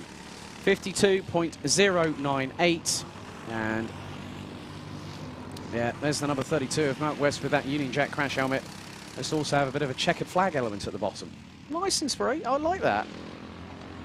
Checkered flag and also nationality. Love it. 2 good ways to design your crash helmet. 5 minutes and 17 still to go, and it's nip and tuck in the first sectors between Green and Bourchier, but he needs to close in a little bit more. He needs to try in the next 5 minutes, plus an additional lap. If he can close a couple of tenths of a second in each sector, that could help. But as they say, it could be too little, too late. So 52.061, another fastest lap of the race from Josh Green. And now Ellis Bourchier has tried to respond. He's done a 52.375. Personal best in Sector 2 from the 58. However, he's not closing. So I think he's, but still, having started 9th on the grid in the final, after what happened in the pre-final earlier on, I'm sure that he will take that on any day of the week, especially on a Sunday, which it is today. 4 minutes and a quarter still to go. Personal best being set by Lawrence Newman, Dan Blackledge, Kian Lee. Piers Sexton now in 6th, obviously with the dramas for Malc Westend. It looks like that was Scott Ralph that was with Malc on that particular point that we saw just a few seconds ago. Josh Green, another fastest lap. He's just literally just trying to pull that gap away. It's now 3.3 seconds between first and second position. And now here we have the battle for third place. So that's really heated up. So Lawrence Newman has just had Dan Blackledge take over a second on the previous tour. He's taken 2 seconds out of the last 2 laps. So Dan Blackledge senses an opportunity to maybe go for P3. Now he needed to be a little bit closer to Lawrence Newman to get up through Fine Lady, and now he's trying to do a Danny Rick, lick the stamp and send it going up into Christmas, but that was never going to work. I think he was a little bit too far away. He just thought, oh, I'll chance it. Hey, it's the final. I'll give it a shot. And you can just see that they're both using as much of the curb coming out of Ashby, as now Josh Green has gone sub 52 seconds and has pulled a gap up to 3.6 seconds over Ellis Bourchier in the number 58. But Newman versus Blackledge, this is the fight that we want to see. Now there are yellow flags out going into the boot, so no overtaking. And there is someone at the top of the hill, off the boot, that has just had a massive, massive moment, I'm afraid. Let's see who that is. That is Kian Lee in the number 17, I'm afraid. It looks to be the case. And now Lawrence Newman trying to get a real good run of momentum up Manuel's Bank into Christmas Corner. He takes a wide line, and that is Kian Lee, unfortunately, who now has... he's trying to get that car as all. Newman hanging on, and he's looking left and right. Is Lawrence Newman? Where is he? This is not peekaboo. This is kart racing. Come on. But Dan Blackledge, have to give Spirited Driver. That Spirited Driver I mentioned. He even puts his head down as Dan Blackledge, but then he looks a bit too far down. He sort of, oh, I can see the fuel tank from here. And he's using a different run of momentum. So Newman takes the conventional line through the top of the boot and through pit bend. Blackledge actually used a bit of a different opportunistic move to carry the momentum through. He's gone sideways as Dan Blackledge, and he's just punched the steering wheel with his left hand in frustration. He went, oh, that could have happened. And he was gaining all the time. Josh Green running in the 51.9s consistently now as we head into the last just under 90 seconds plus an additional lap of this race. Ellis Bourchier, in the meantime, has gone purple in Sector 1, 16.829. Josh Green fastest in Sector 2 with a 22.412, and that was over 3/10 quicker than the driver in second position. You know what? I have to say chapeau to Dan Blackledge for really giving a bit of a fright to Lawrence Newman, but then, you know, the way he just knew that was not going to happen. Josh Green, 51.8 and dropping. Those times, every single time he's gone across the line, he's put a fastest lap, fastest lap, fastest lap. 43 on the clock to go, and now Lawrence Newman has a lot of daylight at the end of the tunnel, courtesy of Dan Blackledge in the battle for P3. And another personal best and another fastest lap of the race for Josh Green. Still leading convincingly. He has not looked back. The gap between him and Ellis Bourchier has now increased to just shy of 5 seconds.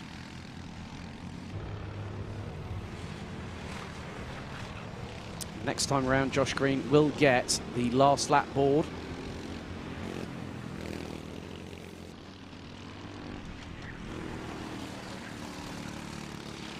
And there is our race leader.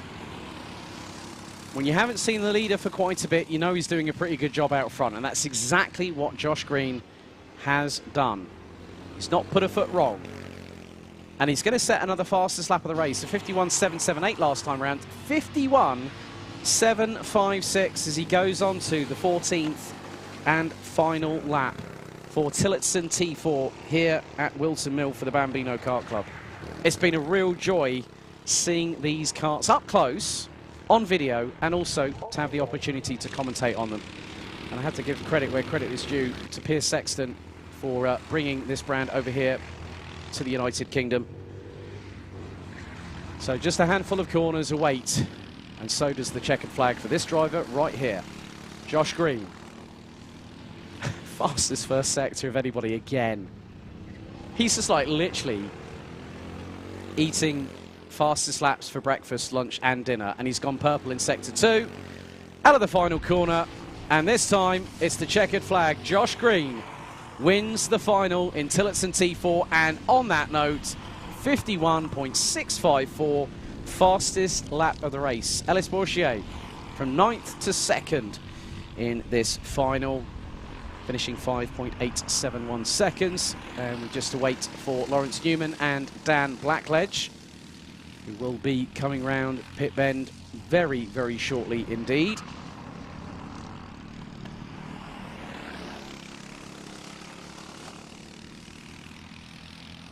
There we go.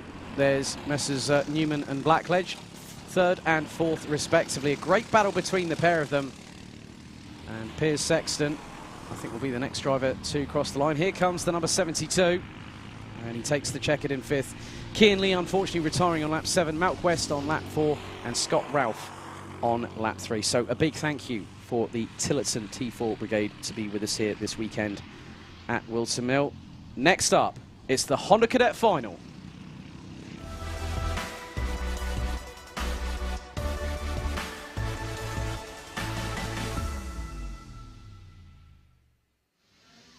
So let's have a look at the grid for the Honda Cadet Final. It's Hayden Gray and Christian Stefanov, 16 and 5 on the front row. Great drive from Bella Fairclough in the pre-final, from 7th to finish 3rd at the checkered. 63 will have the 67 of Oliver Meek alongside. Joshua Jarvis and Ronnie Legg in the 10 and 55. That's the top 6. Tyler Davis in the 8 and Bobby Pete in the 53. That's row 4, and completing the top 10. It's Ethan Barth in the 24 and Jacob Batchelor in the number 12. Thomas Butcher in the 54 and Cian Sullivan round out the top 12. Row number 7, it is Larry Price in the 97 and Alice Fairclough in the number 36, with Luke Broadbent rounding out the 15-strong grid.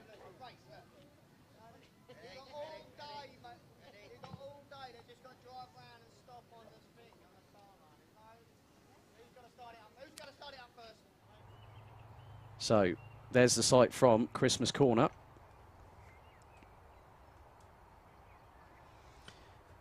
And things are looking a little bit better, a little bit rosier on the weather front at this moment. But torrential rain on Friday. I saw quite a few drivers battling the elements. They have done that this weekend, as now the Honda Cadet engines are fired up for one final time.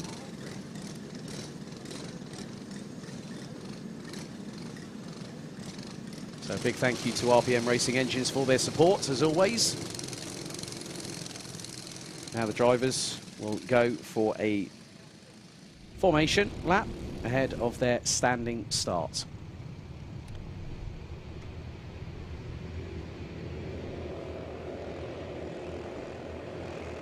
So Hayden Gray, relatively unchallenged in the pre-final a bit earlier on. Christian Stefanov doing a very good job.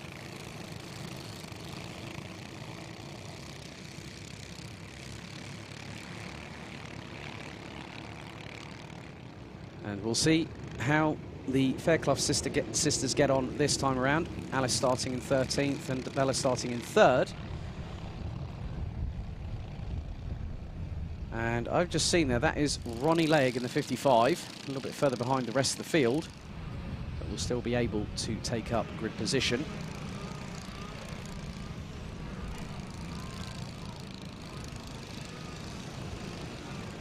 So once again we go into standing start.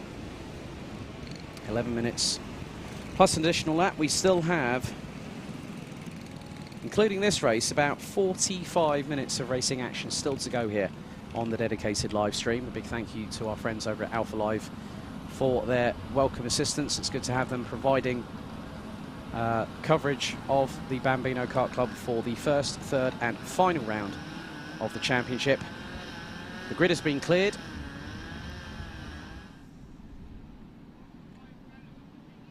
We're waiting for it to be cleared.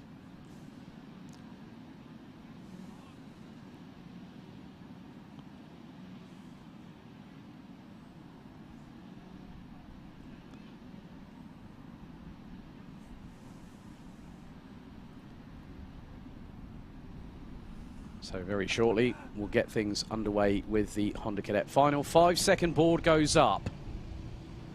The revs build. Are we ready? Are we steady? The lights are out. We are off and racing. And already Hayden Gray looking to get the run. But it looks like Christian Stefanov has already gotten into the lead very early doors. As Oliver Meek gets past Bella Fairclough going through Crook. And that has happened. Stefanov ahead of Gray. Meek in third place. And Bella Fairclough is battling away for what is 6th on the road at the moment. As you can see, there are 3 abreast coming out of Christmas. And unfortunately, you can now see here, Gray up the inside of Stefanov going through Ashby. Has the number 16 taken the lead back? He has done. And a great start by Hayden Gray to just afford himself an opportunity. And it looks like Joshua Jarvis. Is that Joshua Jarvis? Has jumped up from 6th to 3rd. Oh, a little bit of Rubbings racing going through Osiers. But now the breakaway train has started. And that looks to be Joshua Jarvis that has got past Oliver Meek for P3. Bella Fairclough in 5th ahead of Tyler Davis. And Hayden Gray already into the 59.6s.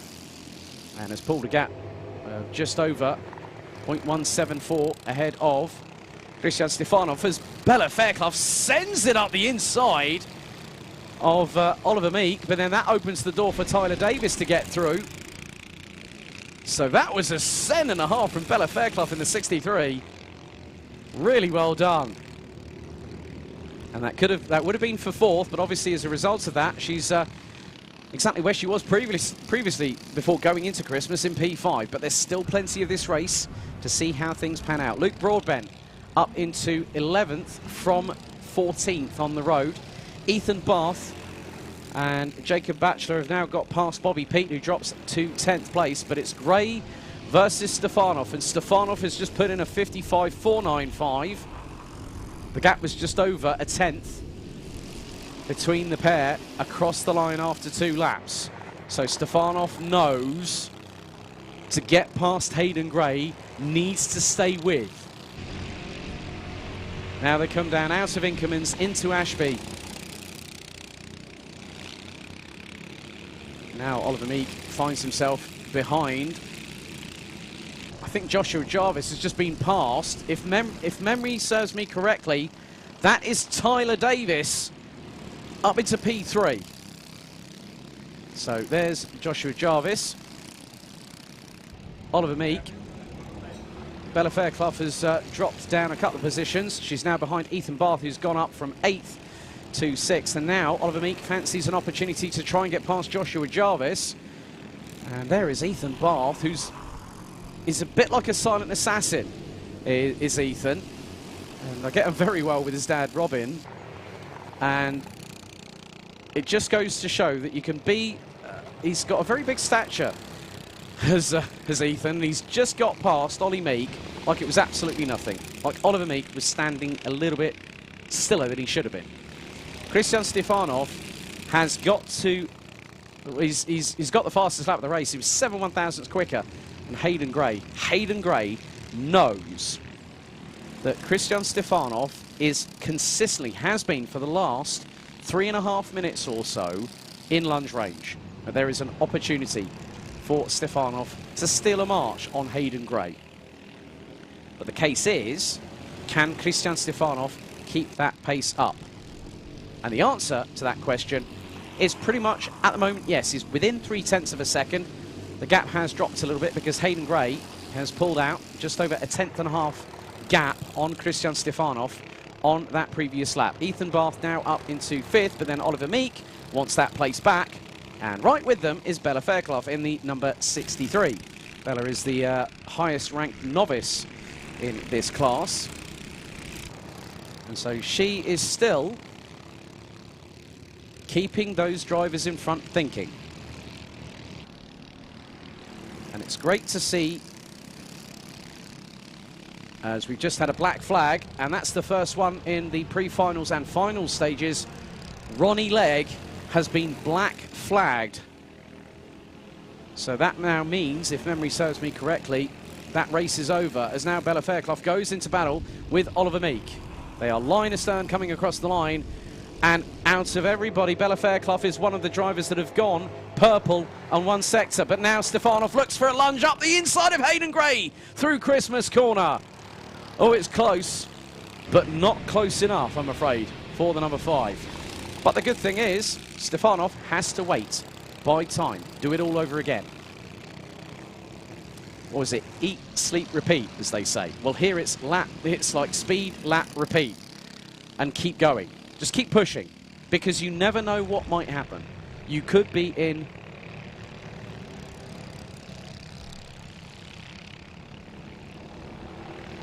that prime possibility of having that chance to get through. And Stefanov is still keeping within a 10.5 of Hayden Gray. Tyler Davis has now gotten away into the distance ahead of Joshua Jarvis, as now Bella Fairclough has disposed of both Ethan Barth and Oliver Meek. So number 63 up into 5th place, having started on the inside of row number 2.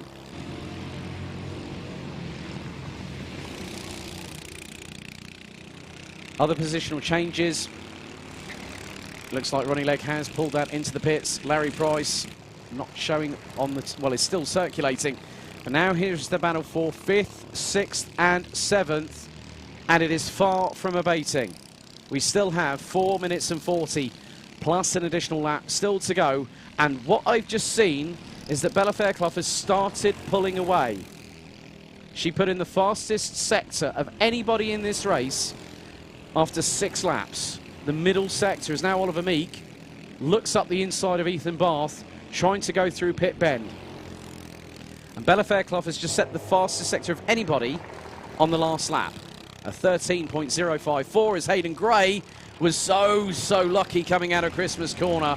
He gathered it back up together and kept ahead of Christian Stefanov. As now Joshua Jarvis is trying to close on Tyler Davis, but I've just seen that Joshua Jarvis and Bella Fairclough has just set exactly the same first sector time, and Fairclough on the last lap took nearly 4 tenths out of the number 10. So with 3 3/4 minutes still to go, plus an additional lap, I don't think that Bella Fairclough is done yet. And she's just gone nearly 2.5 tenths of a second quicker in the second sector. Gray and Stefanov, 0.132 between them. Tyler Davis just sets the fastest lap of anybody, 54.735. As now Stefanov looks for the lead and looked but could not commit. Felt it was not worth the risk. Sometimes there are risk versus reward opportunities. That for Christian Stefanov was not one of them, I'm afraid. But with just over 3 minutes, never say never. There's always that air of unpredictability. And the way that Hayden Gray has been keeping that car in front of Christian Stefanov for pretty much the entire race after they swapped positions going into Oblivion Crook on the first lap. Then Gray got in front. Stefanov has kept Gray honest all the way through this race. As they now go on to lap number 10, and I've just seen a bit just come off a kart. Now that looked to be possibly a chain guard, but I'm not 100% sure. Stefanov was quicker than Gray and put in the fastest lap of the race. Stefanov is now. I now see that Stefanov is winding up for that attack. It has been building and building. Fairclough, in the meantime, is closing on Jarvis for 4th place. She's just taken nearly 6 tenths out of the number 10. So there are battles, not just at the top 2 here, Okay, let's have a look at the replay of what we just saw a moment ago of the debris that came off the kart.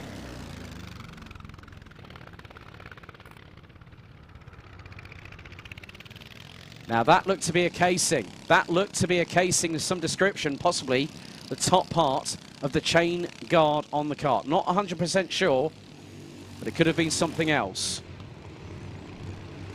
Just over 90 seconds to go, and Bella Fairclough has got past Joshua Jarvis and has gapped him by just over 4/10 on the previous lap. Bella Fairclough is looking, so P3 in the pre-final, and looking good as the top novice. The nearest one to her is Bobby Peet, who's just got past Luke Broadbent for 8th position. Hayden Gray has gone quicker than Stefanov in the first sector. And there is Bella Fairclough and Joshua Jarvis I've just seen. And there is Oliver Meek. Oh, now Jarvis has just been passed up the inside through Osiers with just under 60 seconds on the clock remaining. And Joshua Jarvis was running in the 17.9s in the first sector, but then had a disaster in the second sector at 24.3. Joshua Jarvis was on course for possibly getting a third place in this, but it's now fallen by the wayside, I'm afraid. Next time around, it will be the last lap board. But Gray versus Stefanov has not, it's stayed stagnant, as in they are both literally inseparable at this minute. 15 on the clock remains in the Honda Cadet final. We'll have 3 more finals after this one. And Christian Stefanov last time around did a 54.497. Timer now strikes 0. Last lap. Here we go. It's Gray versus Stefanov. Stefanov looking for the run coming out of Fine Lady. And now drops a little bit behind. Gray goes to defend. Was well within his rights to do so. One move and one move alone. Down into increments. Down the dip in towards Ashby. Stefanov now knows that time is not on his side. He's got just a few more corners remaining. And he's got to do something quickly. He can't hang about, can Stefanov. But Gray is going to place that kart. Look, Gray just looked over his left shoulder. And again, into the boot for the final time. Christian Stefanov had an opportunity, but Hayden Gray has done one of the defensive drives I've seen in a very long time and wins by 0.111 of a second ahead of Christian Stefanov. Tyler Davis takes P3. Bella Fairclough dropped to 7th, recovered to finish P4 by a 10.5 over Oliver Meek. Joshua Jarvis in P6 ahead of Ethan Barth, Bobby Peet and Luke Broadbent. The last, well, the remaining 2 in the top 3 in the novices rounded out the top 9. Kean Sullivan in 10th at the flag. Larry Price finished in 14th. Looks like we've got Thomas Butcher and Jacob Backler coming across the line. I think we've got one more driver, and there she comes, Alice Fairclough. It's been a difficult weekend for the young lady, but she still finishes every single one of the 13-lap race. But Hayden Gray bests Christian Stefanov by one of the best defensive drives I have ever seen in Honda Cadet. Next up, Koma Bambino.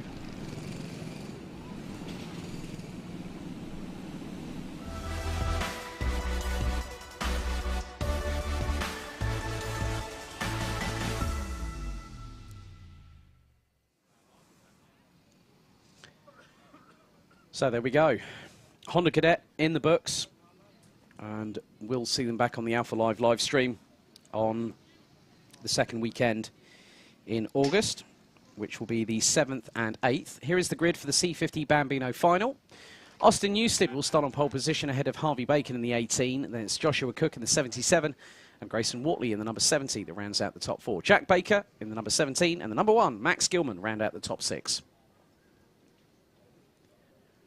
Row 4, it's Marley Fisher in the 81 and Josh Cormack in the 21, with Elliot Travis in the 35, the number 47, Harry Neeson running at the top 10. 11th is Harper Das in the 95, and 12th is Joshua Griffin in the 33.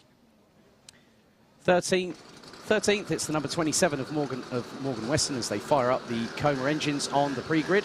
Colby Patterson in the 24th will round out row number 7 ahead of Austin Aman in the 16, Ethan Lucas in the 53, Ellis Wildchild in the 88, and Logan Rolfe in the 32. Danin Dimitrov in the number 65, Mason Brooks in the 84, and Max Tadej in the 66 rounds out the 21 strong.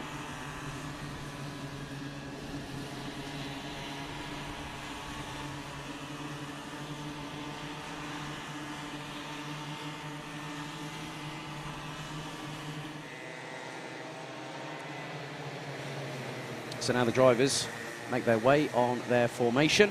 After this, we'll have 2 more races to go to close out the action here. The opening round of the 2021 Bambino Kart Club season, powered by Exim OKJ. And then we will have our final race of the meeting, which will be IAME Bambino. So you can see now everyone making their way to the grid. So once again, we head to a standing start. OKJ will be a rolling start, and IAME Bambino will also be standing start as well.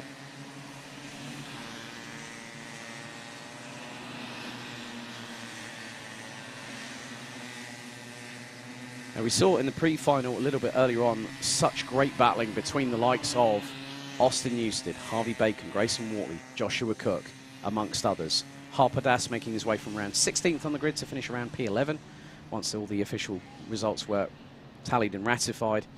Harry Neeson was up at the sharp end of the grid. Obviously, there are so many different opportunities for these drivers, and especially with when I said earlier that seeing 12 drivers separated by 2.2 seconds, I was looking at the live timing whilst watching the race. I'm not kidding. This is why Bambino racing is so close. And this category has always got a place in my heart, because seeing these youngsters, having met a couple of them, having seen so many drivers come through C50. Ronnie Carter used to do C50s. And I remember him being the youngest driver in the grid. I remember that particular year he picked up the Driver of the Year award, which was decided between myself and Darren Beavers. You know, it was categorically one of those things. But listen, we now get to the final for C50 Koma Bambino. Engines have been started. Grid has been cleared. 5-second board is out. And we're off and racing in the C50 Bambino final. Who's going to get the run to oblivion first? It's Austin Newsted. He slots in front of Harvey Bacon as they make their way through into oblivion and crook for the first time of asking. There is Joshua Cook, Grayson Wortley, Max Gilman, and there's already a penalty being shown to Elliot Travis in the 35. As there are a little bit of nigh-on touches between drivers coming through Christmas and through into Inkermans, but now Newsted has got a little bit of a gap.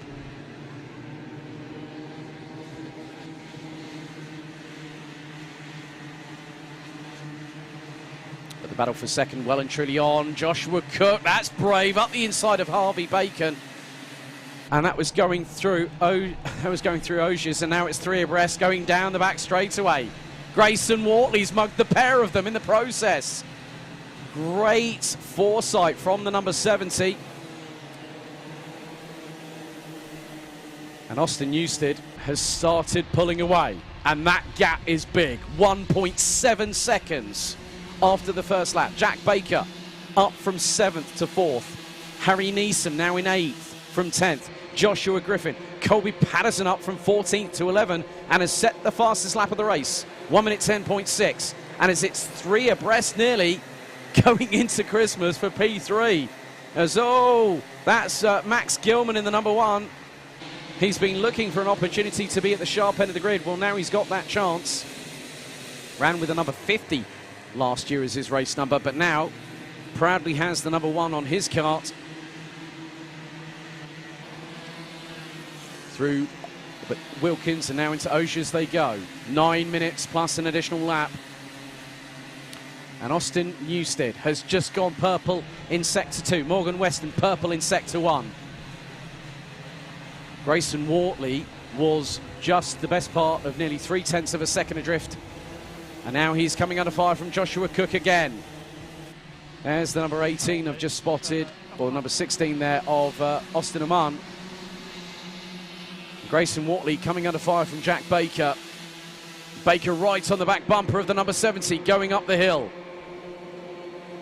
And now it's left and then right. Max Gilman looking up the inside of Joshua Cook into Christmas. He nearly went for it, did Max Gilman, but I'll give him credit. He backed out of it. He did the right thing there. But Grayson Wortley is absolutely having to fight tooth and nail with Jack Baker for second. Austin Newstead is just flying away into the distance. Grayson Wortley just trying to look ahead and keep looking ahead. That's the best thing, one of the things you need to do in karting.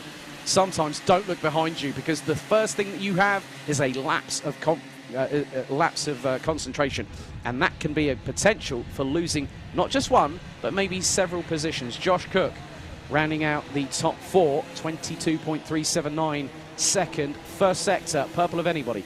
Colby Patterson ahead of Harper Das now for P10. Newstead still leads after 3 laps. Gap now 3.1 seconds. And look at this. It's a 5-way scrap for P2. And now Joshua Cook looks up the inside of Jack Baker. Elliot Travis looking up the inside of Max Gilman, of all people. And here we go, up into Christmas corner.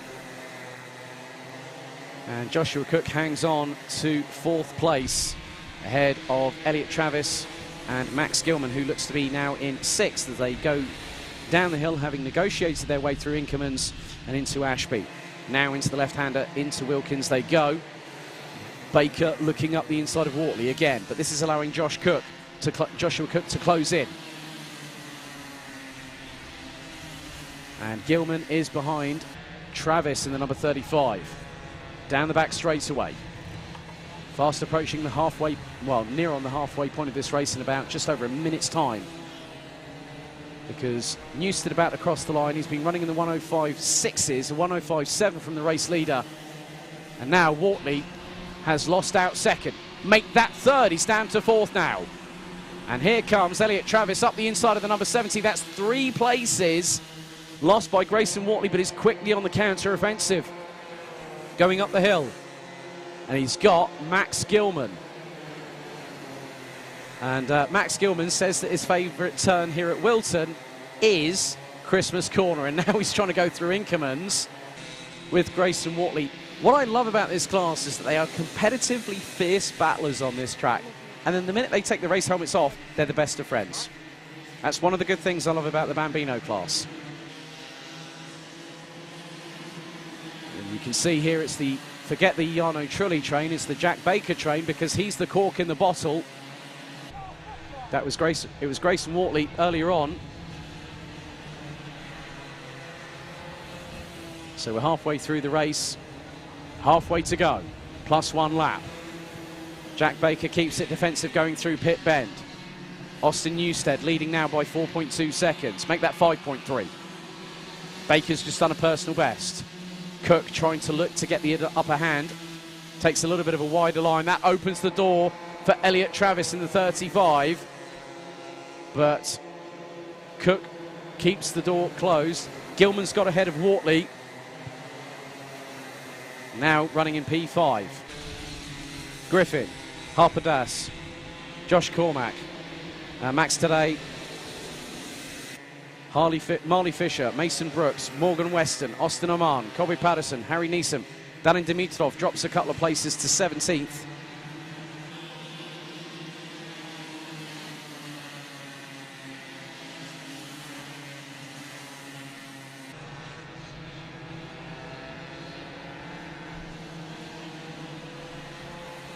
They are not going to keep, they're going to keep on fighting. That's how racers race. They keep fighting. So Newstead has crossed the line onto lap 7. Jack Baker still in second, but now Josh Cook slingshots past. That was brilliantly timed by the 77 to take second place, going through Oblivion and into Crook. And now Travis has just done a perler of a move through Christmas Corner He's just absolutely mugged both Jack Baker and Joshua Cook as they were squabbling, going through Oblivion and Crook, and then all of a sudden Travis went, yeah, I've got some pace here, boys. And he literally went flying up Manuel's bank and up through Christmas Corner. He got the job done on the pair of them. That's a great move. Max Gilman has 3.5 minutes to get himself actually into the top 3. And now he's going to see if he can get past Jack Baker. And Baker currently in 4th place. The lead now for Austin Newstead is 6.3 seconds, as now Travis goes defensive on Cook going out of pit bend. Lead is now 7.2 seconds. And there goes Max Gilman. I think he's got the job done on Jack Baker. And that is now the case in point, because I've seen Baker's colours go up through Fine Lady behind the number 1. And now Max Gilman is going to try and battle with Elliot Travis and the number 77 of Joshua Cook. But don't count out Jack Baker from this one. Grayson Wortley, he's been at the sharp end as the number 70 this weekend.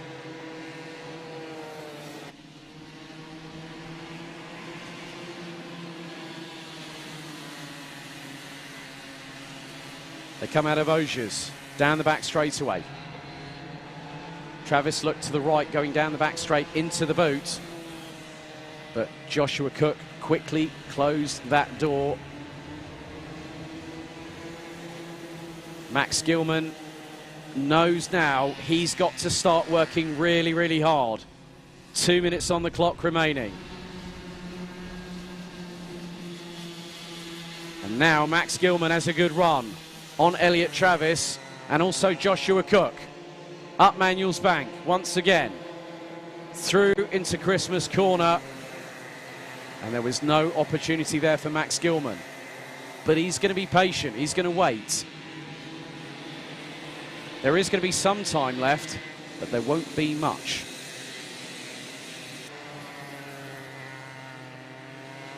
And Austin Newstead is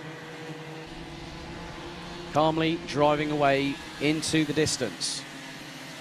Not worried about what's happening behind, just focusing in on what he needs to do.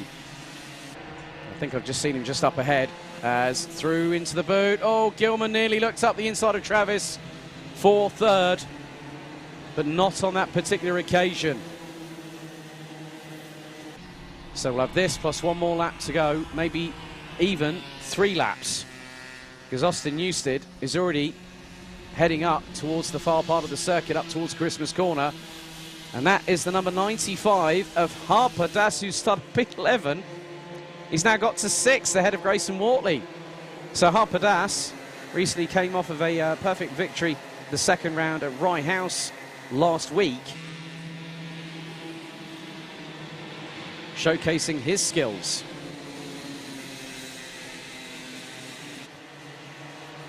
And this battle for 2nd still waging on. Max Gilman is... There's always mind games in motorsport, even at a young age. Yeah. Hello, can you see me? Sort of thing. It's like peekaboo.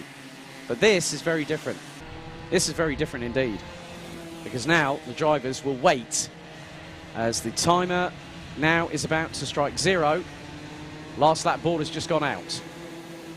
So Austin Newstead has nearly an 8.1 second gap. Make that 9 seconds now.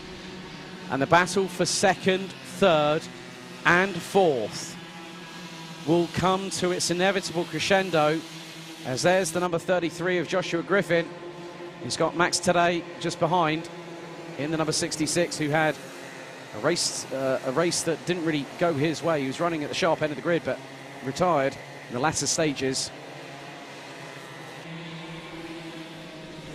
As now Gilman looks up the inside of Travis once again, going through Ashby's this time. Not close enough. And you can see there, I think that is, well, there is Austin Newstead. He's done the job he's needed to do. He comes out of the final corner and takes the checkered After 11 laps of racing, who's going to finish in second position? We're about to find out. Cook by a fraction. And Max Gilman was 74 thousandths of a second away from pipping Elliot Travis for P3. That's how close it can be in karting. I've seen it even closer than that. Jack Baker, Harper Das, Josh McCormack, Grayson Wortley, Max Today and Joshua Griffin round out the top 10. Darin Dimitrov, one hand in the air, crossing line in 17th. 11th was Colby Patterson, Marley Fisher in 12th ahead of Harry Neeson, Morgan Weston, Mason Brooks and Austin Oman. Ethan Lucas completes the top 18 as we wait for two more drivers, Logan Rolfe and Ellis Wildchild. And here the pair are on cue, crossing the line with unfortunate retirement for Harvey Bacon on lap 3. That is what changed everything, and Austin Newsted took the victory here. Well, that's it. A big thank you to our C50 Koma Bambinos. Next up, it's the final for OKJ.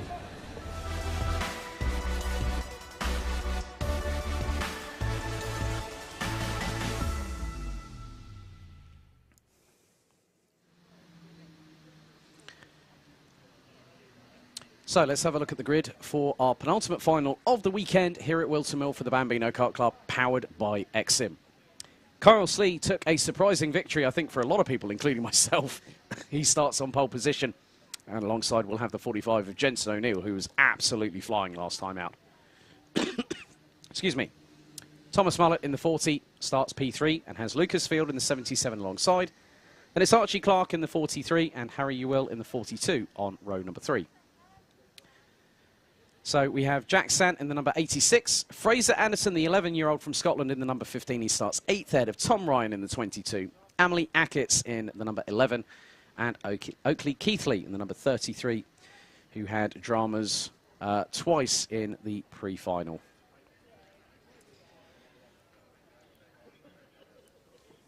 So very shortly, they'll fire up they'll try and do the old push start, which is what we see in a lot of European competition in both OK and OK Senior.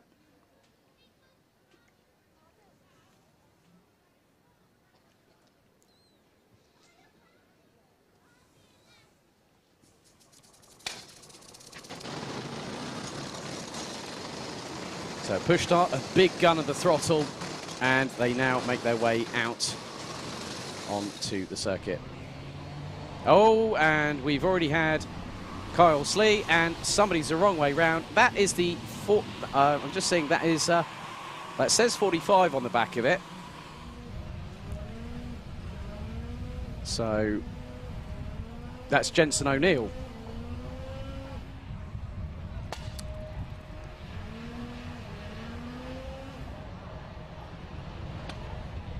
So they're going to try and just get the kart started, and Jensen O'Neill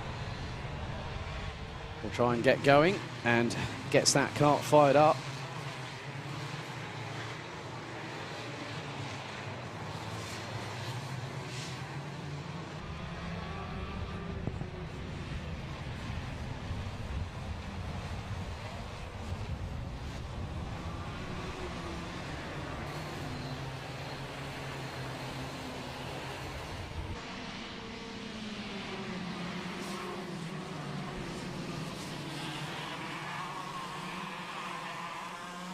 So the race director telling the field another formation lap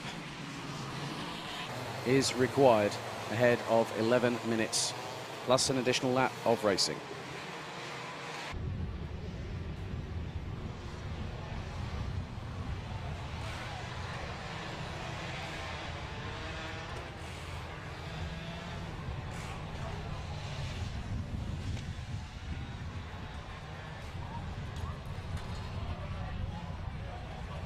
So now they've got to start slowing things down. And that is the 42 of Harry Will on the Croc Promotion chassis. Was due to start a little bit further up the order. And a full start has been called.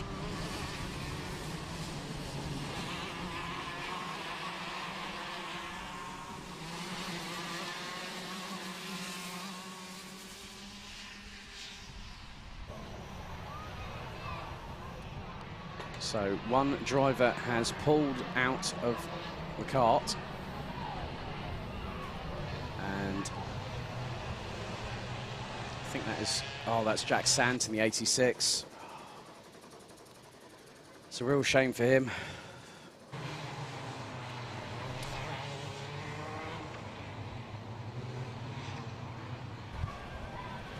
And you can see the disappointment, unfortunately, but I know for a fact he'll be back next round and he'll be chomping at the bit. So, they've got to get into formation rather quickly because otherwise there could be a false start. Let's see what happens here.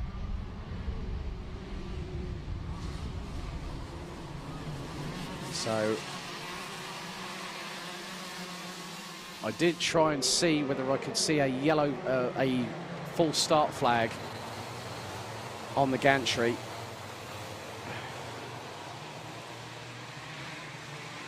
Yes, false start has been called again.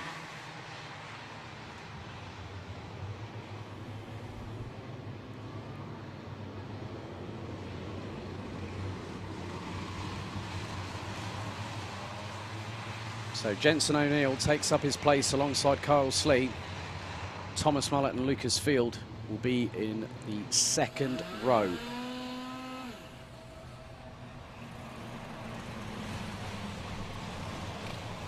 So Slee from O'Neill, Mullett, Field, Clark, and all the rest behind.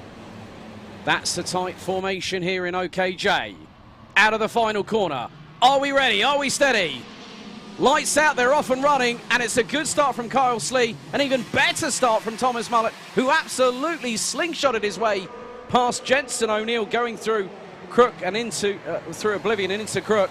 And now Thomas Mullett is looking to go after Kyle Slee and get the job done early. He wants to get past and build a gap. As Archie Clark trying to go into battle with Jensen O'Neill for the third place. It's fast and frantic here in OKJ.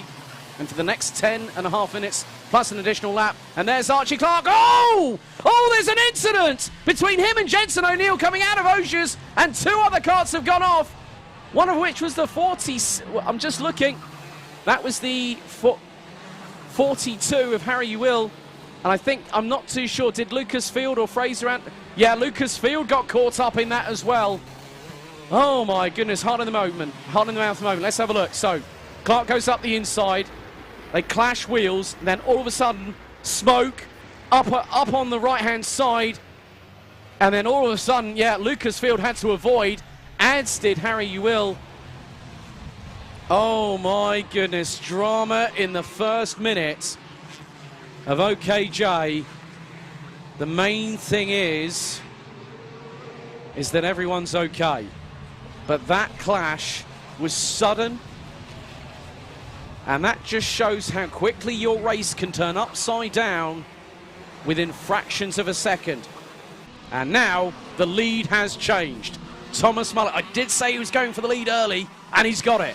Now on to lap number 3. 0.3 of a second between the top two. Oakley Keithley, however, watch out because he's coming like a freight train. And he's just taken nearly 6.5 tenths out of... And there's been a warning for Jensen O'Neill. Showing on the timing. Thomas Mullett now trying to open up the taps on the engine. And has just gone purple in both first two sectors. But Kyle Slee is not one that's going to take that lightly. And along with Oakley Keithley is the young Scotsman, 11 years of age, Fraser Anderson. Archie Clark is also with them. They're covered by just under 1.1 seconds, but Thomas Mullett did the old carpe diem. He did the seize the day routine. He knew that he had to get past Kyle Slee, and he got past, and he's 3 tenths up, and that is Oakley Keithley. The pre-final was one thing, and now it's disappointment. And that's on the run up to Christmas corner. The 33 was absolutely flying. He'd gone purple in sector 2, and he was up from last on the grid. He didn't finish the pre-final, and now that has been lightning striking twice, I'm afraid.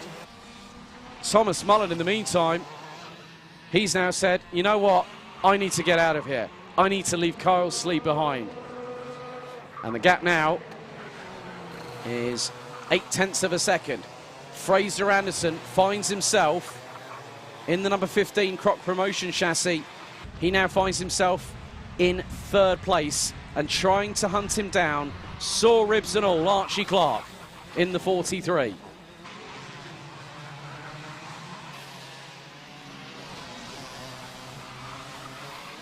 And what happened earlier when we saw that replay between O'Neill and Clark, it has turned the race upside down like nobody's business. And Archie Clark is trying to hunt down Fraser Anderson. And speaking with Archie's mum this weekend, and she said, yeah, he's got some sore ribs. Well, that doesn't look like a driver that's got sore ribs to me. He's using that adrenaline, he's using that gusto, that intestinal fortitude to get past Fraser Anderson for P3, and he gets the job done before they even hit the apex at Inkermans. 6.5 minutes to go, and Thomas Mullet is charging away. He's just pulled a whopping 1.1 seconds on Kyle Slee. Kyle Slee does not have an answer. Thomas Mullet has now pulled away, and he's again set another fastest lap of this race. 46.394. Lucas Field, fastest in Sector 1. Thomas Mullet, fastest in Sector 2. Archie Clark, 11.3 seconds in the final sector. And that was 0.2 up on Fraser Anderson. Thomas Mullet is not hanging about either. And Archie Clark was 3 1/1000ths off of Thomas Mullet's fastest first sector, which is just posted a 15.150 for Mullet, 15.153 for Archie Clark. And now Archie Clark is 1.6 seconds. Well, he's going to be nearer. As, oh no, Kyle Slee in the pits. He's broken down. Kyle Slee out of the race. 5.5 minutes to go, and it turns from rags to riches. Well, the other way round, riches to rags. He won the pre-final. The Jam Sport driver absolutely despondent, not happy, and now that means that Thomas Mullet is leading, and it's by 4.5 seconds. Archie Clark is going to be looking to secure second place. He's trying to pull away from Fraser Anderson, and he's consistently doing that. But keep your eyes on the 22 of Tom Ryan. Tom Ryan has just gone into the 15s, the mid-15s, and Jensen O'Neill has just been given a penalty, according to race control. But still, O'Neill trying to push the envelope. He's gone and done a personal best in the first sector. And now, Tom Ryan, I did say watch out for him. He just took 0.4 out of Fraser Anderson. Anderson's now got to fight for that 3rd place. 4.25 minutes plus an additional lap still to go. It's not over yet until the checkered flag falls. And I think Fraser Anderson, he will know that he's got a fight coming to him. And Tom Ryan in the 22 is about 3 to 5 kart lengths behind. Not even that as they go onto the curbs into the boot. You can see how Fraser Anderson's trying to just keep calm under the surface. As Thomas Mullet goes and puts in a 46.067. Fastest lap once again. It is Thomas Mullet just leading the way. He's powering away, and here comes Tom Ryan.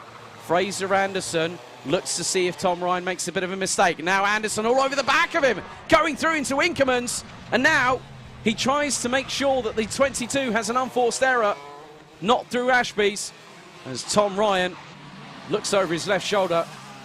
And Anderson now knows if he wants that place back, he's got 3.25 minutes plus an additional laps to give that about 4 minutes. He's got to try and get past. He's got to do that with 3 minutes gone.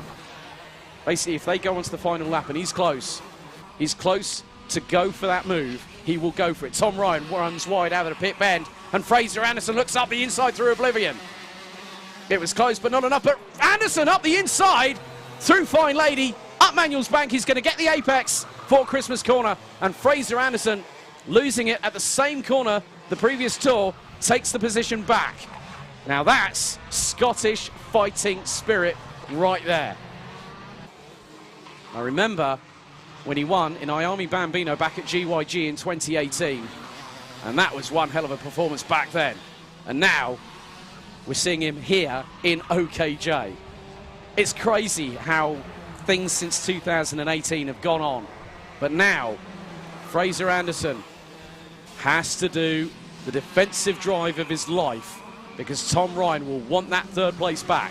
I bet your bottom dollar it will be guaranteed on that front. But Tom Ryan, if he makes a mistake like going a little bit sideways, back end stepping out to the left-hand side, coming out of Fine Lady and Crook, he can't afford to do that.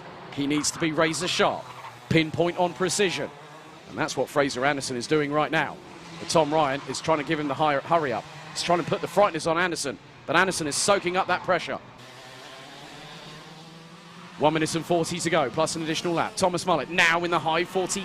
45.939 as Anderson. Oh! Ryan had a little bit of a love tap with the rear bumper of Fraser Anderson, but it helped propel Anderson forward, and Ryan lost that momentum as a direct result.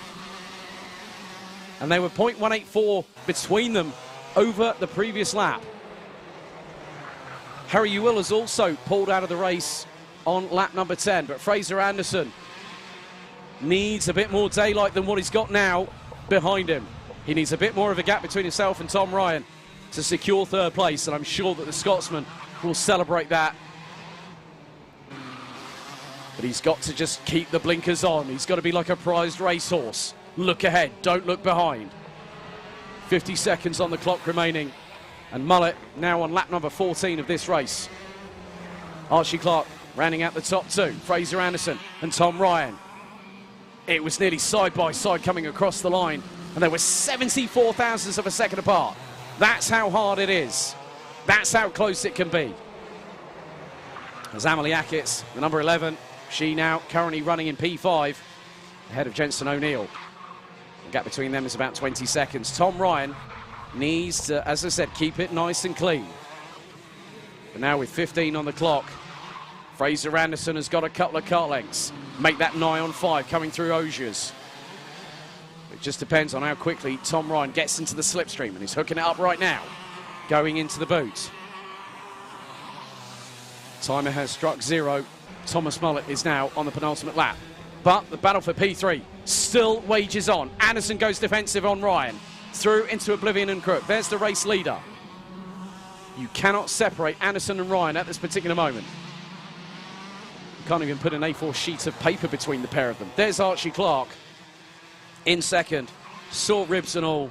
Archie still. So Anderson and Ryan.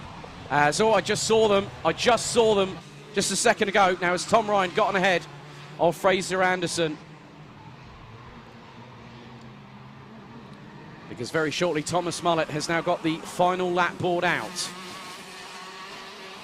So with the way things are, Tom Ryan has got past Fraser Anderson, and there it is. Oh, Fraser Anderson now, he's got the hurry up sign. He needs to go for it. Fire and brimstone right here, right now. He's got to go for it.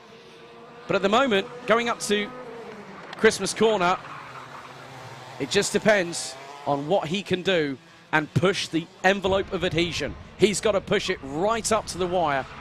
There's the 45 of Jensen O'Neill. And there is the 77 of Lucas Field. But Fraser Anderson trying to close in. And there we go. Thomas Mullet celebrates like a cowboy in a rodeo, waving the lasso. Archie Clark takes second position, but Ryan versus Anderson. Who's going to win this one? Fraser Anderson does it! The Scotsman, 11 years of age, got past Tom Ryan on the last lap. I did say he'd have to go for it. By golly, did he? Well done, Fraser Anderson. And also, congratulations to Amelie Ackett's. Had a great chat with that young lady earlier on this weekend. Normally runs in Minimax, and you can see now the sigh of relief of victory. Thomas Mullet wins the OKJ final here at Whilton Mill. by 6.5 seconds. Archie Clark, second across the line. Fraser Anderson, 11 years of age. Well, that Bonnie Scott just did it. He did the job. He did it. He probably listened to me as well, maybe. Who knows? I'm not going to take credit for that, but he did it on his own merit. Tom Ryan in 4th. Emily Ackett's in 5th. Jensen O'Neill in 6th. We had retirements from Lucas Field on lap 15. Harry Ewell on lap 10. Carl Slee on lap 6. And Oakley Keithley up the hill on lap number 4. Well, we come to our 14th and final live stream race. Without further ado, ladies and gentlemen, it's time for the IAME Bambino Final.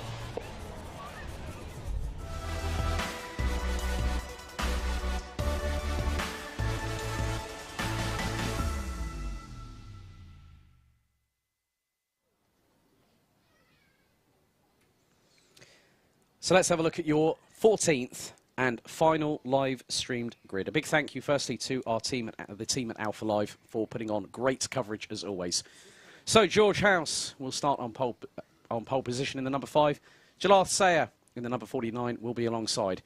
Edward Haynes in the 101 and Alfie Davidson in the 46. That is the top 2 rows, with Jensen Short in the GP plate and Efan Owen in the number 27 rounding out the top 6. Manav Dew and Ronnie Carter, 82 and 10, that's row 4, with Dian Singh Pahal in the number 23, and Luke Millward in the 38, rounding out the top 10. Charlie Clough in the 51 and Sebastian Power then complete the next row, with Archie Russer in the 20, Teddy Stebbings in the 16, Freddie Denton in the 98, and Aaron Southwood Jr. Declared as a non-start alongside Freddie Denton, so we'll have 14 IAME Bambinos to go. So 11 minutes plus an additional lap. The IAME Bambino class always brings things to a close, and it has provided some halcyon moments over the years gone by. 2018, 2019. Anyone might remember when Jacob Ashcroft, on the Winter Grand Prix, if memory serves me correctly, had a disaster in the pre-final. Chain came off the kart, and he went from last to first under the nighttime skies, with Logan Howes leading that until Jacob Ashcroft passed him with just a handful of moments remaining. That's one of the things that I do remember. There's been many a memory with the Bambino Kart Club, and I'm so pleased to be back here. And I'm looking forward to being back for round 3 at Fullbeck in the second weekend of August. So we are waiting until the IAME Bambinos have their engines fired up, which they do now. And we had one hell of a battle in the pre-final, didn't we, ladies and gentlemen?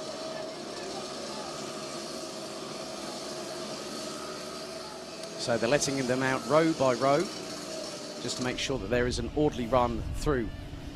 And the formation lap underway, our last one of the weekend. And this is now the centerpiece, the pièce de résistance, as they would say in France. This is the, we've had the aperitif, we've had the main course, now we've got the dessert. And it's some like Black Forest Gâteau or something like this, but as they say, always leave the best until last. Well, every single class is always best in the Bambino Kart Club. But IAME Bambino is one that I have treasured over the last couple of years, since 2018 and 2017, actually, when I first found out about the Bambino Kart Club, courtesy of the Rye House London Cup that year in 2017. And then all of a sudden, I ended up meeting with Darren Beavers, and as they say, the rest is history. So here we go. George House and Jalarth Sayer in the front row. Edward Haynes and Alfie Davidson, row 2. Jensen Short and Ifan Owen, row 3. A whole host of other talents, and one last hurrah. So this is where we find who will win. Will it be the likes of George House, Jalarth Sayer, Edward Haynes, maybe even give Alfie Davidson, who was close? And you can see a little bit of frustration for the number 46 because he knew his chance had gotten away from him. But mark my words, that chance will be taken if presented in this final.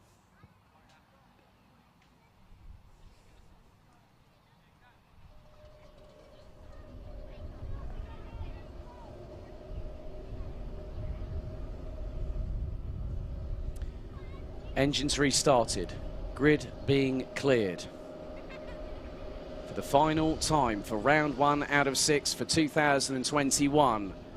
5-second board out for the final time. And it's lights out, they're off and away and racing. Who's going to get the jump into oblivion first? It's Jalal Sayer. Got a good run in comparison with George House. And it looks like Alfie Davidson. Oh, there's been a moment. Oh, the number 20, Archie Rutter. One of the drivers that had dramas coming out towards the exit of Fine Lady. So George House in second. Alfie Davidson in P3, ahead of Edward Haynes. Jensen Short, the GP plate champion. I think as we'll just see how things go as they now get towards the lower part of the circuit. Through Wilkins, into Ogiers.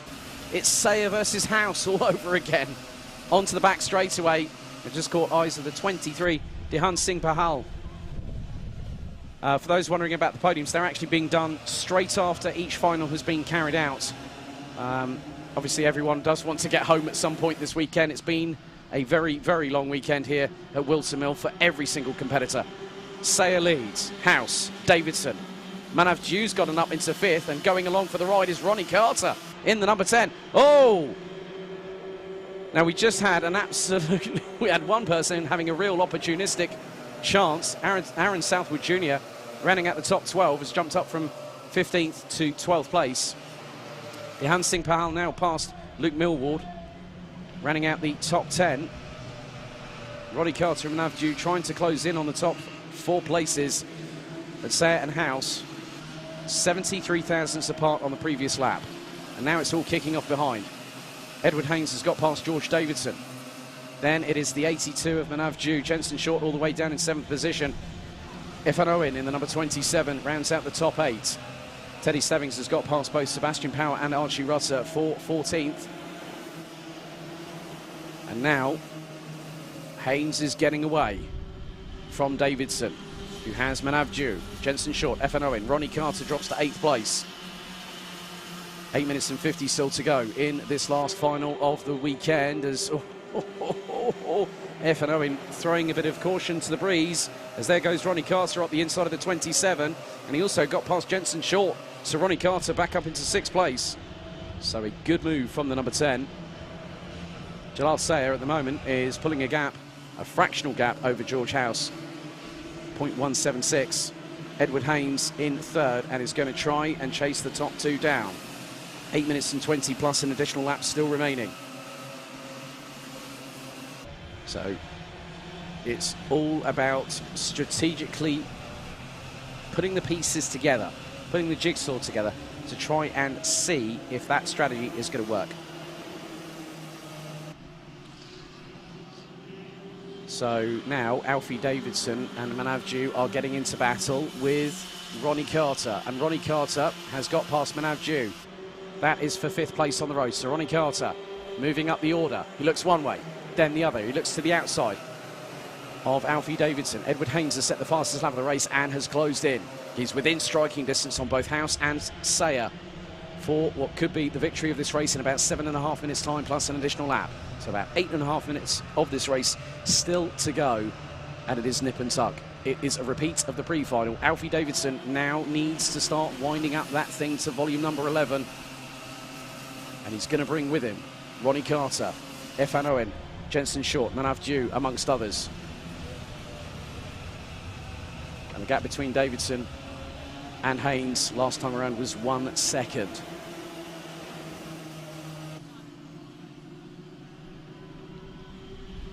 So 0.223 separates the top 3. Ronnie Carter was looking for a move through oblivion on Alfie Davidson. He wasn't close enough, but Manav Dew and also Ifan Owen trying to get past the number 10. Dew's got the inside run going through into Christmas corner and gets past Ronnie Carter. And Ronnie Carter manages to not allow Ifan Owen to get past. And now Alfie Davidson is chasing. He's chasing the top 3 as Jalal Sayer, George House and Edward Haynes still interlocked into battle.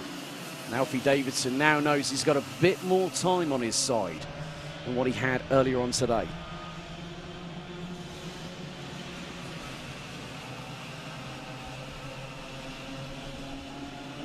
It's about waiting to put your cards on the table at the right place at the right time. And we saw multiple times that the drivers were swapping positions, especially at the top three. As Ronnie Carter looking for a move on Manav Jew, nearly going side by side pod to side pod, backs out of it, but that allows the door to be open for F.An. Owen. So F.An. Owen up into 6th place. Freddie Denton, in the meantime, has put in the fastest lap of anybody. And now you can see the way that Alfie Davidson is closing on the top three. He's 7.5 tenths of a second behind Edward Haynes. And this is where things get crucial. As now, here comes Edward Haynes up the inside of George House, and that is going through into Wilkins. Now into Ogiers. Good move by the 101, made it nice and clean. He got a good run coming out of Ashby's.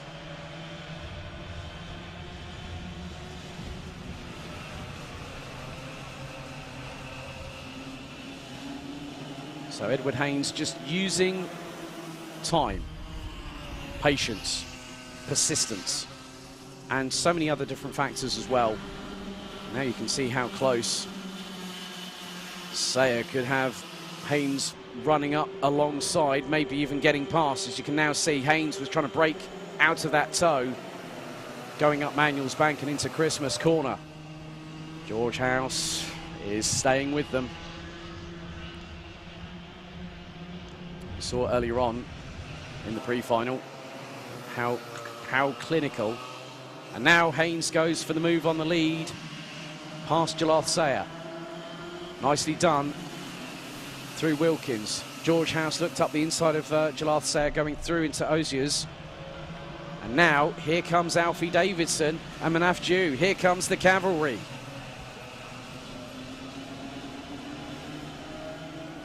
And now Alfie Davidson and Manav Jew ran out the top four. 5th place, let's find out. George House ahead of F.An. Owen and Ronnie Carter. 5th to 7th, covered by a fraction over a tenth of a second. And Ronnie Ray Carter looking up the inside of F.An. Owen once again through oblivion. Couldn't get past. Now Manav Jew's got an up into 3rd place ahead of Alfie Davidson. 3 3/4 minutes all to go in this race meeting. And now Jalath Sayer looking to return the favour through into Wilkins. It's side pod to side pod, wheel to wheel. Oh, they clash. Oh, that was a moment and a half for Edward Haynes, but he manages to keep it all together.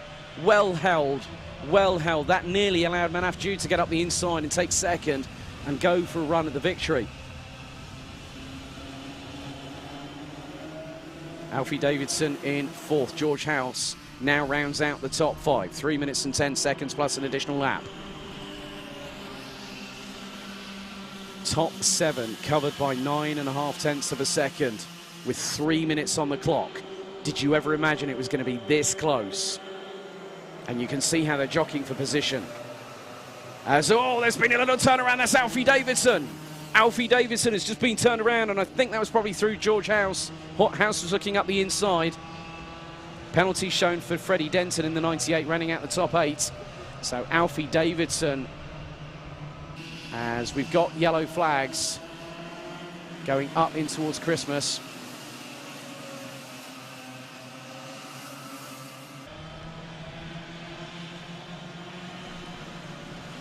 Now this is what you want. You want close quarter racing. And you can now see that George House is trying to look up the inside of Manav Jew for P3. And now F.An. Owen decides to come into the party, as does Ronnie Carter. Jensen Short has now come up from 9th to 7th. So Jensen Short is picking up the pace.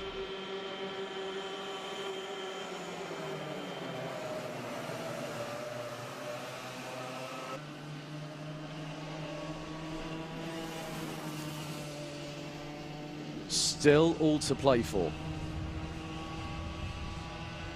This is Bambino racing at its level best. And I still can't predict a winner. Can you? Not too sure, but George House looking up the inside. Oh, that's Freddie Denton. And F.An. Owen going nigh on side pod to side pod, wheel to wheel. They managed to get through on the exit of Ogiers by the sidewalls on the tyres. Jalath Sayer still leads the way. F.An. Owen shown as having a penalty from race control. 1 minute and 5 seconds still remain, plus one more lap.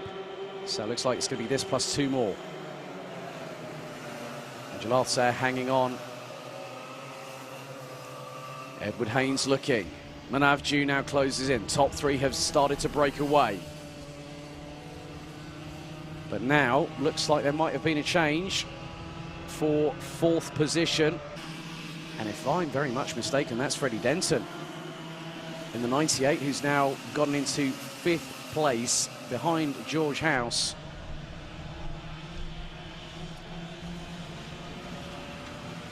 As this is where it's going to count the most. Sayer still leading. Haynes and Dew still there. After this, we now go on to the 12th and penultimate lap in the IAME Bambino Final here at Whilton Mill in Daventry, Northamptonshire. A stone's throw from Silverstone. A stone's throw from Motorsport Valley. And this battle has kept us on the edge of our seats, biting our fingernails to the quick for the last 11 minutes. Timer hits 0. Now, Edward Haynes is in a predicament. It's the do I attack or do I defend situation. Well, that depends on risk versus reward. Manavju has the ringside seat. Through the exit of Ogier as they go, down the back straightaway. As there is the move we wanted to see. If you're an Edward Haynes fan, he's got past, through into the boot. And now Jalal Sayer will get the hurry up sign. This is going to be nip and tuck over the line. 14 thousandths going on to the final lap. Jalal Sayer threads the eye of the needle and gets the lead back. Coming out of Crook and going through into Fine Lady. Up the hill for one final time. It's no longer a three-way scrap. I count 9 carts and they're tussling with each other, going into Christmas Corner for the 13th and final time. Unpredictability strikes again in karting. And that's not breaking news, that's consistent news. As that is the number 18 of Aaron Southwood Jr. Unfortunately, parked up 180 degrees the wrong way, heading out upwards from Ashby's. Now out of Ogier's. It's going to come down to the wire. And now Freddie Denton going for second. He's trying to go and he has a little bit of a tussle with Jalal Sayer going into the boot for the final time. Haynes looking for second, going through pit bend. But above all else, Jalal Sayer wins the IAME Bambino Final. And Freddie Denton is absolutely exuberant with his celebration. Edward Haynes takes second at the flag. Manavju, and there it all sinks in for Jalal Sayer. The number 49 wins by 0.423 at the end of the race. It was 14 thousandths between Haynes and Sayer going on to the final lap. Freddie Denton, Manavju, George House, Efan Owen, okay, get this, Jensen Short and Luke Millward. First to 8th at the flag, 1.229 seconds. And gaps no lower than 63 thousandths of a second. 9th, Alfie Davidson. 10th, Aaron Southwood Jr. Charlie Clough in the 51. 11th, Archie Rutter, Sebastian Power, Dihan Singh Pahal, Teddy Stebbings and Ronnie Carter round out the 16 that finished the full 13 laps of racing.